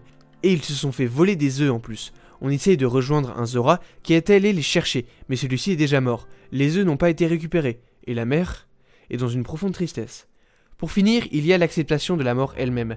Dans la région d'Ikana, on trouve des références à la mort partout, des monstres terrifiants comme des effrois qui te glacent le sang par leurs cris, ou un PNJ fantôme qui a pleinement accepté sa mort en s'alliant avec Skull Kid. Bon, ces phases, ces théories, c'est super, mais est-ce qu'on peut parler de ce qui fait le cœur dans Zelda, les temples? Ils sont tous bons, le temple des bois, de la glace, mais surtout, celui qui a traumatisé les joueurs le plus, la tour de pierre, dans laquelle on doit monter tout en haut, et enfin arriver, celle-ci se retourne, le sol devient le plafond, et le plafond sol. C'est interminable, et c'est un des meilleurs donjons jamais faits de toute la série. D'ailleurs, je vous avais dit à quoi ils servaient ces donjons? Eh bien à libérer les 4 géants anciens amis de Skull Kid, afin qu'ils retiennent la lune lorsque celle-ci s'écrasera. Ça aussi c'est intéressant, le cataclysme est inévitable, on peut juste essayer de l'endiguer, mais pas de l'en empêcher à la manière d'Ocarina of Time. D'ailleurs avec la tour de pierre, on a réveillé le 4e géant, et on arrive aux dernières heures de la 3e journée.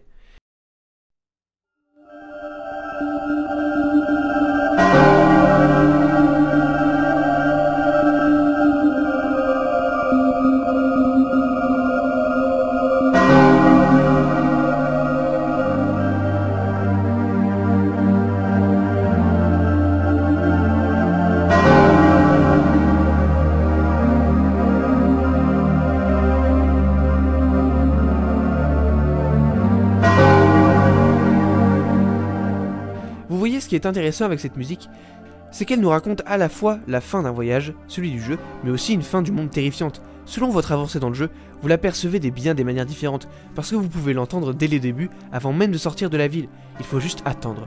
Et la cloche est là pour nous le rappeler. Au final, on a beau le remonter, rien n'arrête le cours du temps. Lors de la dernière heure, des feux d'artifice sont lancés, et le clocher de la ville s'ouvre pour nous faire monter tout en haut. Les deux fées se retrouvent enfin, et celle qui nous a accompagnés dans toute l'aventure essaye de raisonner Skull Kid, mais rien ne peut raisonner le petit lutin. La lune commence à s'écrouler, et les géants sont heureusement là pour la stopper.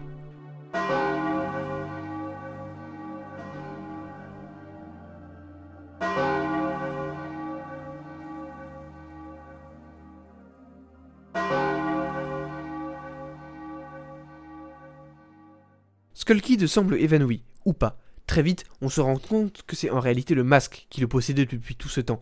Un peu comme l'anneau de Sauron, mais en plus violent. Donc on va se battre contre un masque. Alors, ça va, c'est le masque de Majora, ça devrait aller. Sa première phase n'est pas compliquée, sa deuxième aussi, pas du tout, bien sûr que non. Peu à peu, il évolue pour prendre sa véritable apparence. Un monstre fou et démesuré de pouvoir, dansant autour de nous comme pour se moquer. Regardez ces artworks officiels du jeu. Est-ce que c'est vraiment un Zelda, ça? C'est quasiment horrifique à ce niveau-là. Mais quelque chose d'encore plus impressionnant est présent sur cet artwork. Cette apparence extrêmement badass de Link. C'est le masque que l'on obtient si l'on a fait le jeu à 100%. Le masque des dieux. Fait exclusivement pour dérouiller celui de Majora. Et c'est d'ailleurs ce qu'on fait.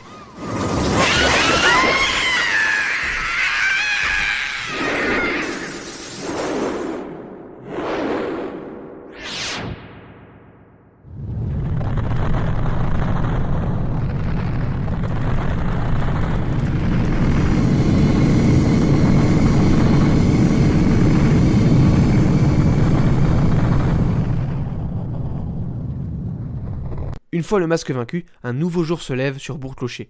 La lune repart dans le ciel, le marchand récupère son masque pour le mettre en sécurité, hors de portée de toutes mauvaises intentions, et Skull Kid s'explique avec ses amis les géants, qui retournent garder les terres de Termina. Link récupère enfin Epona, les deux fées retrouvent leur meilleur ami, et Termina est sauvée. Majora's Mask aura marqué son époque par sa maturité, une maturité qui subsiste encore aujourd'hui, et qui donnera lieu à un remake, et aussi des histoires sur le thème du jeu, ou des courts-métrages magnifiques. Vraiment celui-là je vous le conseille. Ça traduit le thème du jeu, c'est un Burlad. Masterclass.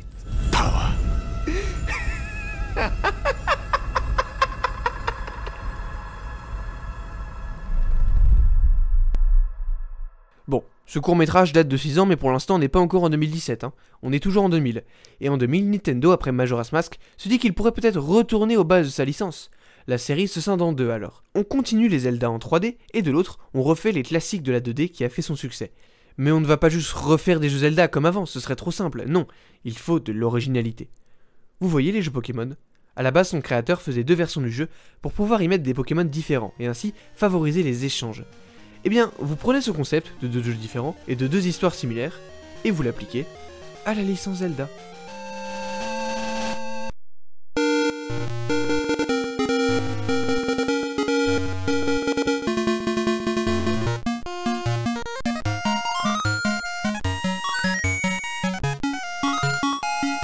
Ce jeu Zelda émerge de l'esprit de Capcom, et plus précisément d'un développeur aujourd'hui connu pour un autre succès de la série Zelda, dont nous parlerons plus tard, Hidemaro Fujibayashi. Tout comme Yoshiki Koizumi, son épisode Zelda ne parlera pas d'Hyrule, et devait d'ailleurs être non pas un duo, mais un trio, chaque jeu symbolisant un morceau de la Triforce, sagesse, force et courage. Et surtout, encore avant, c'était un autre développeur de chez Capcom, Yoshiki Okamoto, qui voulait non pas 3, mais bien 6 jeux Zelda, 2 étant des remakes et 4 des originaux. Mais faire du réchauffé n'est pas forcément du goût de Miyamoto s'il n'y a rien derrière. Cette idée des 2 remakes est écartée et on revient sur les 4 originaux. Lorsque Hidemaro Fujibayashi entre en scène, il réussit à faire prendre vie aux idées de Capcom et les montre à Shigeru qui approuve l'idée. Pour l'instant, celle-ci est toujours de créer 3 jeux, l'un sur la sagesse, où les temples seront sur la gestion du temps, l'autre du courage, où les énigmes seront plus corsées, et enfin la force, avec plus de phases d'action. Mais encore une fois, la Game Boy Color a ses limitations techniques et n'arrive pas à suivre. On se résolut alors à simplifier le tout en le réduisant à 2 jeux. De la même manière qu'il était plus facile de créer 2 mondes plutôt que 3 dans A Link to the Past. Lorsqu'il travaille, Hidemaro Fujibayashi assiste à quelque chose de génial, la façon dont Shigeru Miyamoto raisonne. Parfois on nous demandait comment s'appelle ce personnage, en nous parlant d'un PNJ que nous avions mis un peu au hasard pour étoffer le jeu. Nous nous sommes rendus compte que nommer les personnages les rendait plus vivants et permettait de les faire évoluer. Ça, c'est un exemple génial de pourquoi le lore est important dans un jeu vidéo, pour rendre le monde vivant et cohérent. Bon sinon, de quoi parle Oracle of Season Age? Eh bien, comme dit précédemment, l'action ne se déroule pas en Hyrule, mais sur le territoire de Holodrome pour Season et Labrina pour Age, où le joueur doit arrêter les sœurs Kume et Kotake, qu'on a déjà rencontrées dans d'autres épisodes de la série. Elles cherchent à ressusciter Ganondorf par tous les moyens, donc oui, même si l'action ne se déroule pas forcément en Hyrule, les personnages sont là. Et surtout Link évidemment. La mise en scène et le scénario de chaque jeu sont donc les mêmes, seuls diffèrent certains boss et les donjons. Mais le but final est le même, vaincre Ganondorf, qui est d'ailleurs devenu Ganon parce que le rituel des 2 sœurs a échoué, d'ailleurs à lui donner forme humaine, bref. Alors tout à l'heure, je vous avais dit que faire des jeux Zelda avec leurs simples donjons et quêtes serait trop simple, non. Comme dans tous les épisodes de la saga, il faut une mécanique qui surprend, un système de gameplay qui prend le joueur au dépourvu et auquel il ne pense pas forcément. Pour notre duo de 2001, c'est dans le titre, le temps et les saisons. Dans Oracle of Season, on possède un bâton qui nous permet de changer les saisons, automne, été, hiver et printemps, nous débloquant d'autres chemins en faisant pousser des feuilles, en gelant l'eau en glace et ainsi de suite.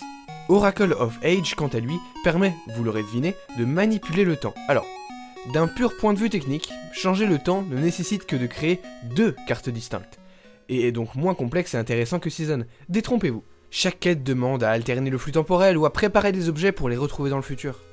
Les donjons, les mécaniques et les méchants qui sont, soit dit en passant, extrêmement stylés de par leurs artworks, ne sont pas la seule chose qui change. Les items aussi par exemple. Oracle of Age nous donnera par exemple le boomerang, mais pas le grappin. C'est un exemple bête, mais il est quand même là pour pouvoir les différencier. Maintenant on pourrait presque dire que ces jeux sont totalement différents et n'ont aucune raison d'être connectés. Pourtant, leur histoire est commune et les relie. Dans les 2 cas, on obtient un mot de passe à rentrer afin d'obtenir un nouveau donjon, et surtout une autre fin, afin d'affronter les sœurs jumelles Kume et Kotake. Et ensuite, lorsque le 2e jeu est terminé, un véritable combat contre Ganon nous est proposé cette fois. Ce qui d'un point de vue de narration est parfaitement logique, car sans la connexion du premier univers, comment faire en sorte que certains personnages puissent s'aider dans le second et inversement? Cette connexion entre le duo a toujours été pensée afin de récompenser le joueur dans son exploration des 2 mondes, et ces jeux marqueront la saga Zelda. Pas forcément par son innovation, qui est superbe, mais soyons honnêtes, très peu de joueurs de Zelda ont comme épisode préféré ce duo, même s'ils existent. Non, cette nouvelle étape brillera par ses développeurs. On reverra souvent Hidemaro Fujibayashi plus tard, vous verrez. Cette aventure pour lui permettra d'ancrer son nom dans la série à tout jamais. Et puisque nous sommes dans les tentatives de concept, pourquoi ne pas aborder la saga avec un thème très connu du jeu vidéo, en ressortant A Link to the Past? Alors, oui, c'est très bien, hein, mais non, parce que ce qui nous intéresse vraiment, c'est l'autre jeu Zelda qui est fourni, et qui introduit le multijoueur.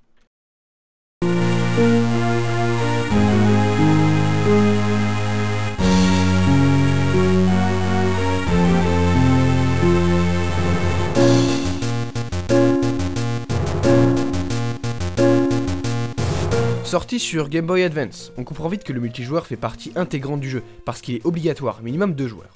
En effet, les casse-têtes de Force World nécessitent de la coopération. Le but du jeu est de toujours nous présenter une aventure différente en générant des donjons de manière aléatoire. L'histoire ici ressemble tout de même bizarrement plus à un Mario et est très simple. Ganondorf ne sera pas l'antagoniste principal d'ailleurs, il s'agit de Vaati, qui kidnappe la princesse Zelda dans le but de la marier, et pour la sauver, des fées divisent notre esprit en 4, expliquant ainsi la mécanique du multijoueur. Ce multijoueur, comme je l'ai déjà dit, est très important dans la résolution d'énigmes, mais également dans le transport des items du jeu. Chaque joueur ne peut en transporter qu'un, comme les bottes de Pégase, le boomerang, forçant ainsi la coopération. Ouais bien, je crois qu'on a fait le tour.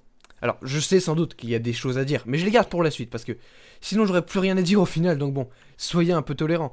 En fait, parler d'un Zelda 2D c'est plus court qu'un 3D, pas par manque de contenu, attention, mais parce que les Zelda 2D ont tous des mécaniques évolutives au fil du temps, et les répéter ne serait pour vous pas une expérience plaisante.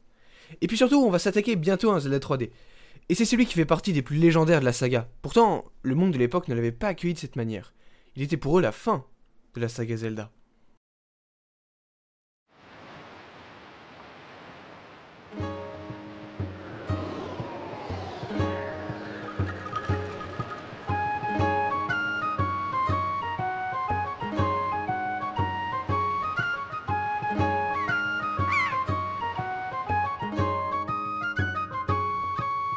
Bon, on va mettre un peu de contexte. Dans les années 2000 sort le 4 mars la dernière console en date de Sony, la PlayStation 2. On va la faire simple, 152 millions de ventes. C'est gigantesque, c'est colossal, mais pour Nintendo c'est pas la pire nouvelle.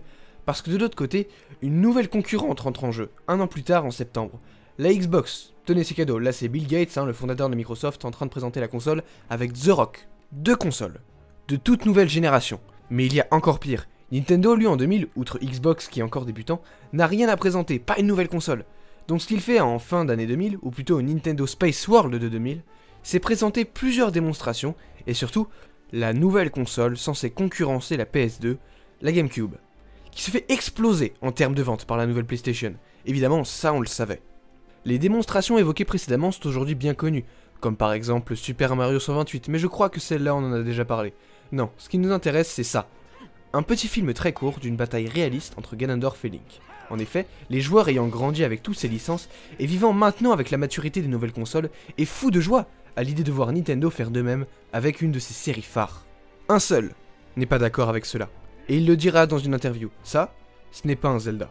Ça n'est en aucun cas un Zelda. Et c'est Eiji Aonuma. En effet, cette démo appelée Zelda 128 est ce qu'elle est, une démonstration technique et rien de plus. Selon lui, les jeux vidéo dans un style dit photoréaliste, on est en 2000 soyez indulgents, se ressemblent de plus en plus et donc manquent d'originalité. Alors ils prennent la chose à contre-courant et décident d'adopter la direction artistique suivante, le cel shading. Alors, pour vous expliquer ce que c'est que le cel shading, je vous montre cette image. C'est une technologie qui permet de rendre un modèle 3D dans un style cartoon dessin animé en temps réel. Et c'est donc sur ça que va se baser l'équipe de développement. En plus d'économiser des ressources, ça permet de rendre les personnages beaucoup plus expressifs, en leur donnant un style s'éloignant grandement de l'attente réaliste des joueurs. Donc, lorsqu'il est présenté pour la première fois en 2002 avec un premier trailer, les joueurs crient au scandale. Mais encore pire quand il sort le 4 décembre. Cela aura 2 effets. Mettre la franchise Zelda dans une horrible sauce, et aussi la reléguer aux yeux de tout le monde comme une série pour enfants.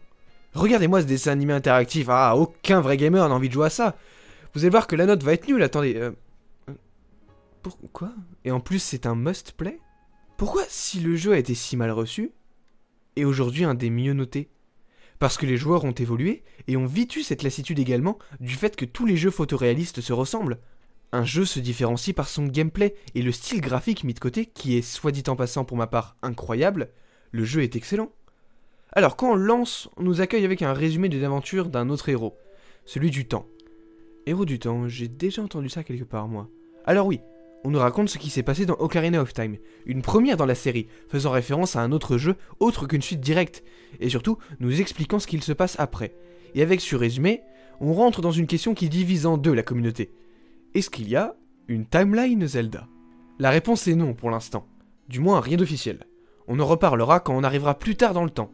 Non, pour l'instant, Wind Waker avait simplement besoin d'une base scénaristique. On nous dit qu'une fois que le héros du temps ait vaincu le mal, il fit route et ne revint jamais. Le mal, lui, revenant comme on nous l'avait promis par le biais de Ganondorf. Les dieux, pour régler ce problème, inondèrent les terres d'Hyrule et en firent un vaste océan afin de sceller le mal. Pourtant, la légende du héros à la tunique verte subsiste sur les montagnes devenues des îles. On dit qu'il existe une tradition de donner une tunique verte aux garçons ayant atteint un certain âge. On démarre sur l'île de l'Aurore, un endroit sur lequel on a toujours vécu. Et là on remarque quelque chose d'assez intéressant. Là où la plupart des autres jeux nous mettaient tout de suite dans une ambiance de tension, oh là là, le mal arrive, prends ton épée et ton bouclier et vas-y. Ici non. On démarre de manière calme. Un jour de plus dans notre vie, mais un jour spécial, puisqu'il s'agit de l'anniversaire de Link. Et sa petite sœur Ariel décide de lui offrir une longue vue. Cette phase du jeu est un tuto assez sympa. Les habitants sont sympathiques et collent bien à la direction artistique. C'est aussi la première fois qu'on entend la superbe musique de Wind Waker. L'île de l'Aurore donne une ambiance paisible et accueillante.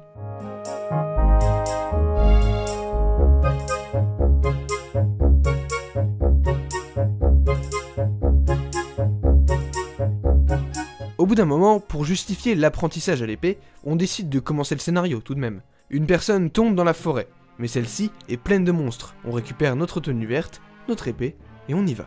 La fille s'appelle Tetra, et elle est accompagnée d'un mec qui a comme pilosité un tatouage gigantesque sur le torse. Outre cela, on nous explique qu'elle fait partie d'une bande de pirates et qu'ils doivent vite repartir. Mais en chemin, c'est notre propre sœur Ariel qui se fait kidnapper par une espèce d'oiseau géant. Fou de rage, Link tente de la rattraper mais échoue. Sa seule solution est de poursuivre l'oiseau en bateau. Il fait ainsi ses adieux à sa grand-mère qui est adorable, et enfin, prend la mer. Ce début d'aventure n'est pas banal pour un Zelda. Au début du jeu, on nous a parlé du mal qui revenait, du héros du temps, de grandes batailles, et là, on va aller sauver notre petite sœur qui vient de se faire kidnapper. Aucune mention de la Triforce, de Ganondorf, ou même d'une quelconque princesse, par ne serait-ce qu'un seul personnage. On teste un peu plus nos capacités comme sauter de corde en corde, puis on arrive là où a atterri l'oiseau, la forteresse maudite. Évidemment, la meilleure idée qu'a Tetra, qui est la capitaine de ce navire pour préciser, c'est de nous y balancer avec son meilleur canon.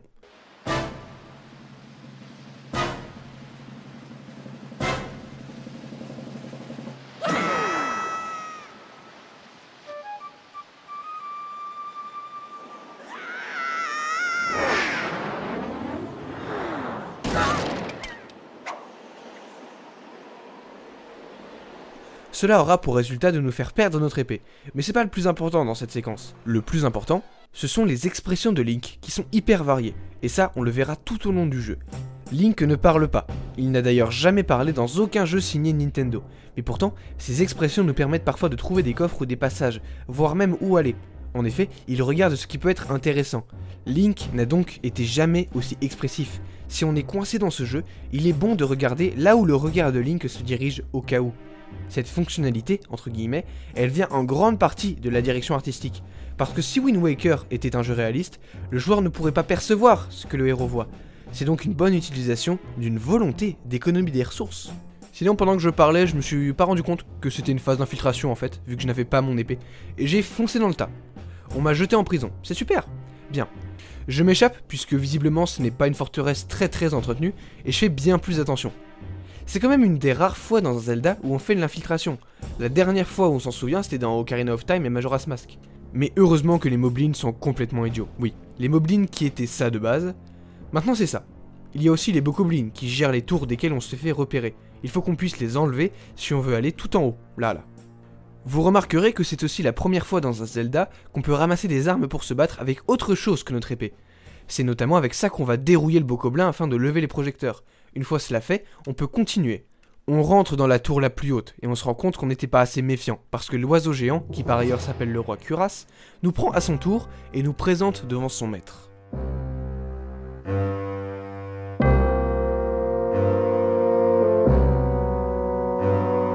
On le voit de loin, mais sa couleur, son physique et les motifs sur ses vêtements nous suffisent à le reconnaître. Ganondorf est de retour.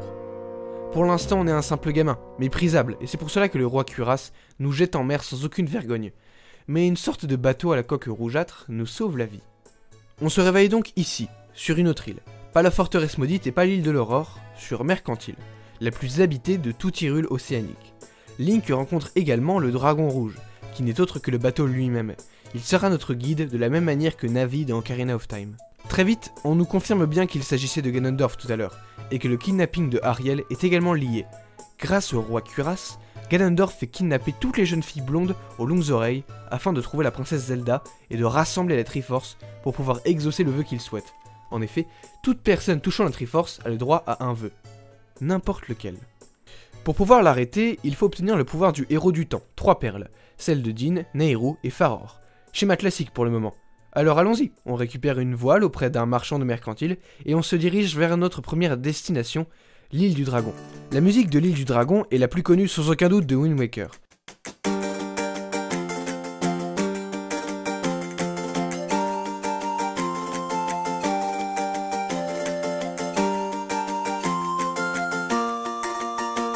Elle est catchy, un peu comme la vallée Gerudo de Ocarina of Time, et s'accorde bien avec l'ambiance de l'île, qui accueille d'ailleurs une race encore inconnue au bataillon, les Piaf, ou Rito en anglais.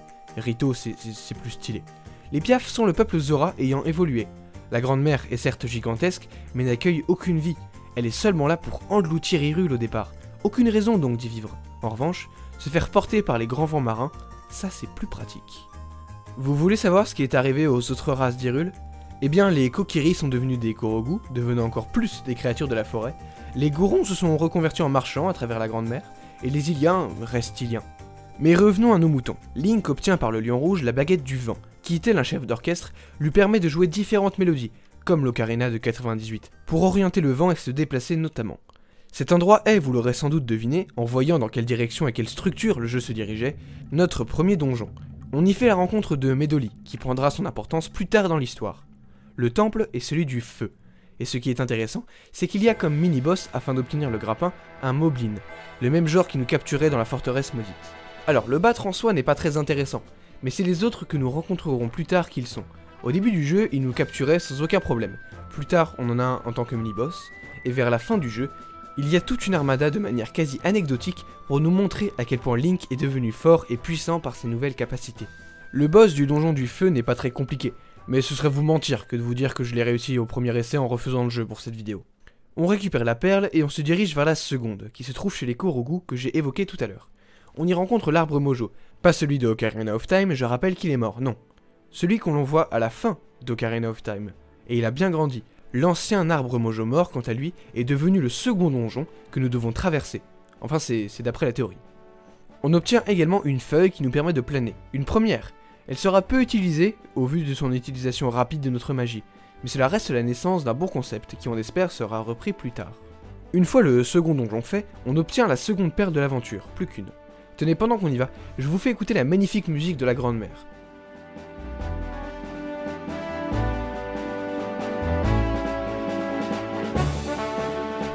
C'est pas mal, hein ?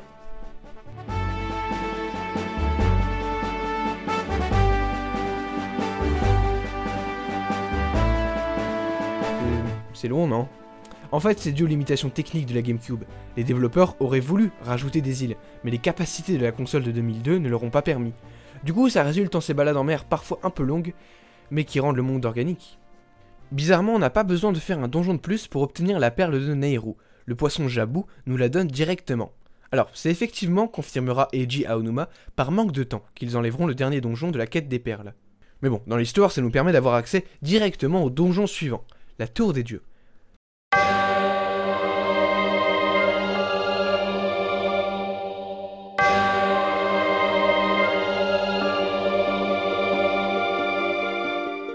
Déjà, l'aspect extérieur est plutôt stylé.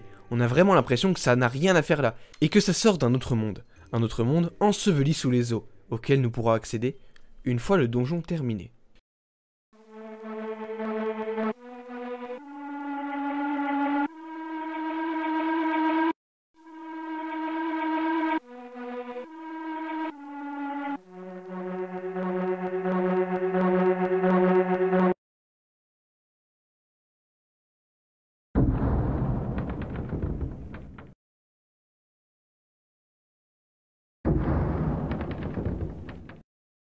Bienvenue dans les véritables terres d'Hyrule, et devant vous, le château originel du royaume. Alors, même si ça ne ressemble absolument pas à celui de Ocarina of Time, c'est une bonne chose.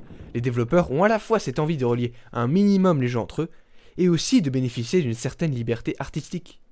À l'intérieur, on trouvera une armada de monstres figés sur place, comme endormis, et surtout une épée légendaire bien connue. Lorsqu'on la tire, une des meilleures musiques du jeu se lance.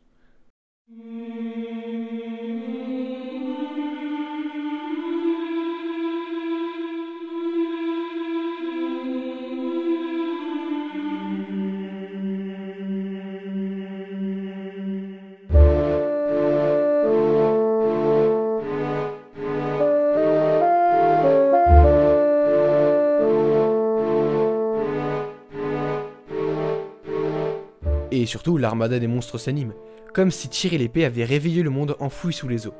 Aussi, regardez bien la salle de l'épée et surtout les vitraux. Ça vous rappelle personne, ça? Voyons voir ce dont cette lame est capable en tuant une dizaine de moblins, qui je le rappelle à la base étaient des mini-boss, mais aussi des Darknut blancs, les avant-derniers les plus puissants du jeu. Ne nous attardons pas forcément au château, on aura l'occasion d'y retourner de toute façon. Et puis à la base, je suis là pour sauver ma petite sœur, donc retournons à la forteresse maudite. Le fait de retourner dans des endroits du début du jeu, c'est aussi une façon de nous montrer à quel point on a progressé. On se fiche des lumières maintenant. On a d'ailleurs un mini-boss juste ici, le fantôme de Ganon. On monte de plus en plus haut, jusqu'à arriver à l'endroit où on s'est fait attraper en haut pour la première fois par le roi Cuirass. D'ailleurs, à peine Tetra prend-elle en charge notre sœur que celui-ci revient. Mais cette fois on va le dérouiller. Allez, c'est parti.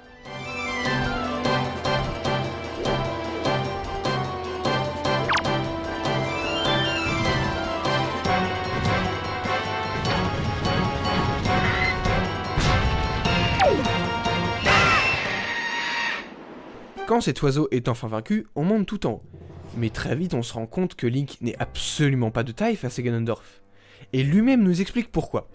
En gros, quand je vous ai dit que l'épée sacrée rendait la vie au monde ancien d'Hyrule, elle permettait aussi de sceller le mal et la magie de Ganondorf.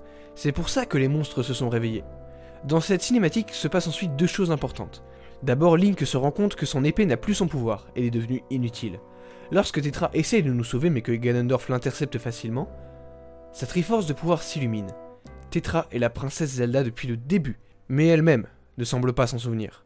On se fait sauver in extremis par le peuple Piaf et le dragon Valou, qui nous ramène à la tour des dieux. Notre bâton, le lion rouge, discute, et semble prendre une nouvelle importance. On retourne au château d'Hyrule, avec Tetra qui est effectivement Zelda. On retourne ensuite dans la salle d'où on a tiré l'épée. Un nouveau personnage rentre en jeu, un vieil homme, Daphnes Nohansen Hyrule, l'ancien roi, qui est le lion rouge par ailleurs. Il révèle l'identité véritable de Tetra. Elle est la descendante de la famille royale et a été envoyée loin pour être cachée de Ganondorf. Il nous explique ce qu'on a entendu au début du jeu et demande à Link de faire retrouver à l'épée légendaire toute sa puissance en retrouvant certains des descendants des sages, notamment le sage Zora et Kokiri. Je vais pas vous faire attendre plus longtemps. Qui sont les descendants des Zora dans ce jeu? Les Piaf. Et Medoli est le personnage qui prend maintenant son importance dans l'histoire. Elle est la descendante qui nous permettra de rendre une partie de son pouvoir à notre lame via un donjon qui par ailleurs met en jeu une nouvelle mécanique, celle de la coopération. Un peu comme la princesse Ruto dans Ocarina of Time, mais de manière encore plus poussée. Le sage Kokiri est un Korogu s'appelant Dumoria, et qui joue de manière extrêmement mignonne au violoncelle. Et dans les deux cas, le chant de la marionnette nous donne la possibilité de contrôler nos alliés pour progresser.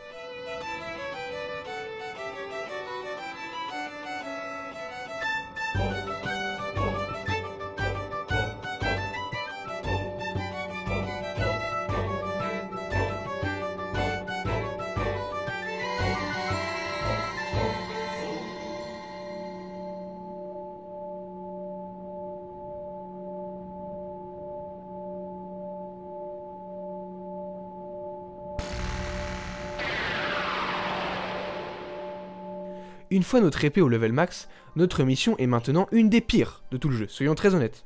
C'est de ramasser 8 morceaux de la Triforce pour devenir le digne héros de la légende et enfin tuer Ganondorf. Vous voulez une anecdote sur cette phase du jeu? Même Miyamoto et Aonuma ont admis qu'elle était faite pour rallonger la durée de vie du jeu et qu'elle n'était pas forcément amusante. Si bien que, comme le temple de l'eau dans Ocarina of Time, le remake de 2016 a raccourci la quête du nombre de morceaux à collecter. Mais bon, faire la quête nous permet de devenir le digne héros du vent, et de récupérer notre propre Triforce, celle du courage. Quelque chose d'assez peu commun en réalité. C'est assez rare que Link soit obligé de devenir digne pour avoir la Triforce. Il l'a habituellement comme ça en début de jeu, non. Ici, on devient le héros du vent à force de persévérance.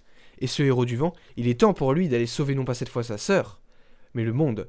On retourne dans le château d'Hyrule pour y rejoindre Zelda, mais elle n'est plus là, kidnappée par Ganondorf. On affronte deux Darknut rouges, qui sont magnifiques et plutôt difficiles. Je suis pas un grand joueur de Dark Souls à la base moi. La tour de Ganondorf se trouve donc dans l'ancien Hyrule et rassemble des éléments des anciens donjons. Feu, forêt, vent, bref. Un donjon Zelda classique, mais plutôt bon, qui nous fait affronter certains boss de début de jeu. On bat ensuite de nouveau le fantôme de Ganon pour obtenir les flèches de lumière, et on rejoint une grande salle, où Zelda est endormie, et Ganondorf la regardant. Allez, avant-dernier boss du jeu, la marionnette de Ganon.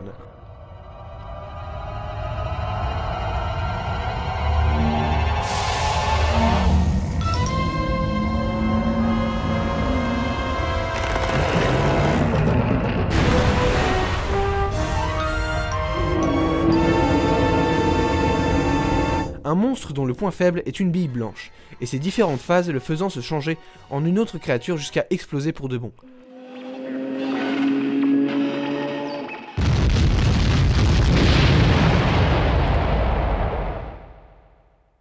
Ganondorf nous attend au sommet de sa tour. Lorsqu'on l'y rejoint pour ce qui semble être un combat final épique, celui-ci ne commence pas. À la place, Ganondorf nous parle de son ancienne terre Gerudo. Le gars ne veut pas conquérir les mers, il est nostalgique de son ancien royaume et veut le retrouver. C'est donc à ça que lui servira la Triforce. Comme il y a des centaines d'années, celle-ci est réunie de nouveau, et Ganondorf prononce son vœu.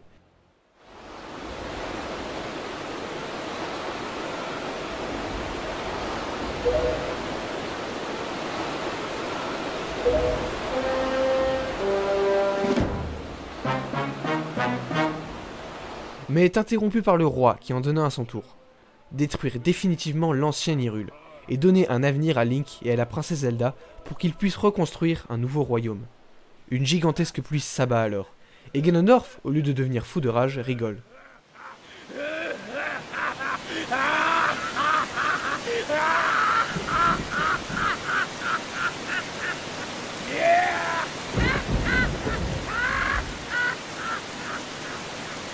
Il n'a plus rien à perdre. S'il doit partir, il nous emportera avec lui.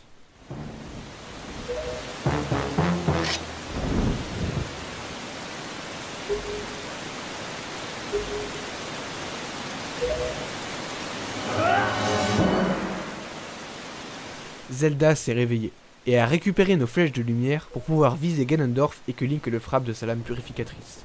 Le combat final commence enfin. Alors que l'ancienne Hyrule est inondée pour de bon, Ganondorf est agressif et sous une musique incroyable, se bat sans relâche.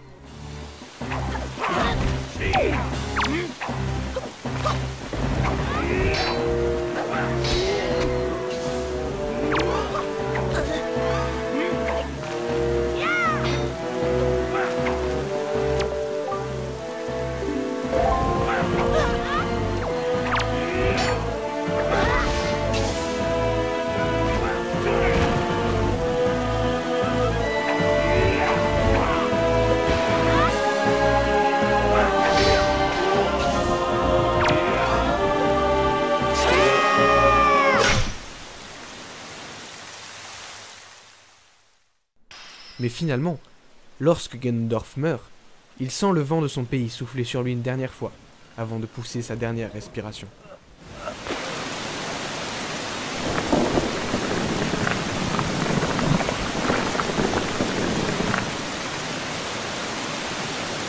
Les gigantesques eaux commencent à nous inonder. On remonte à la surface avec Zelda, mais pas avec le roi.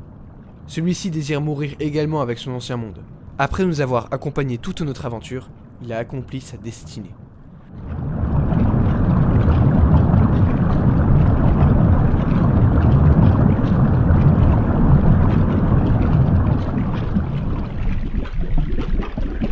La surface nous accueille, avec l'équipage de Zelda venant nous sauver avec Ariel à son bord. La fin du jeu, quant à elle, nous montre Link restant avec le bateau pour trouver un nouveau royaume, telle étant la volonté du roi. Ce jeu aurait pu faire un carton, mais le public en a pensé autrement.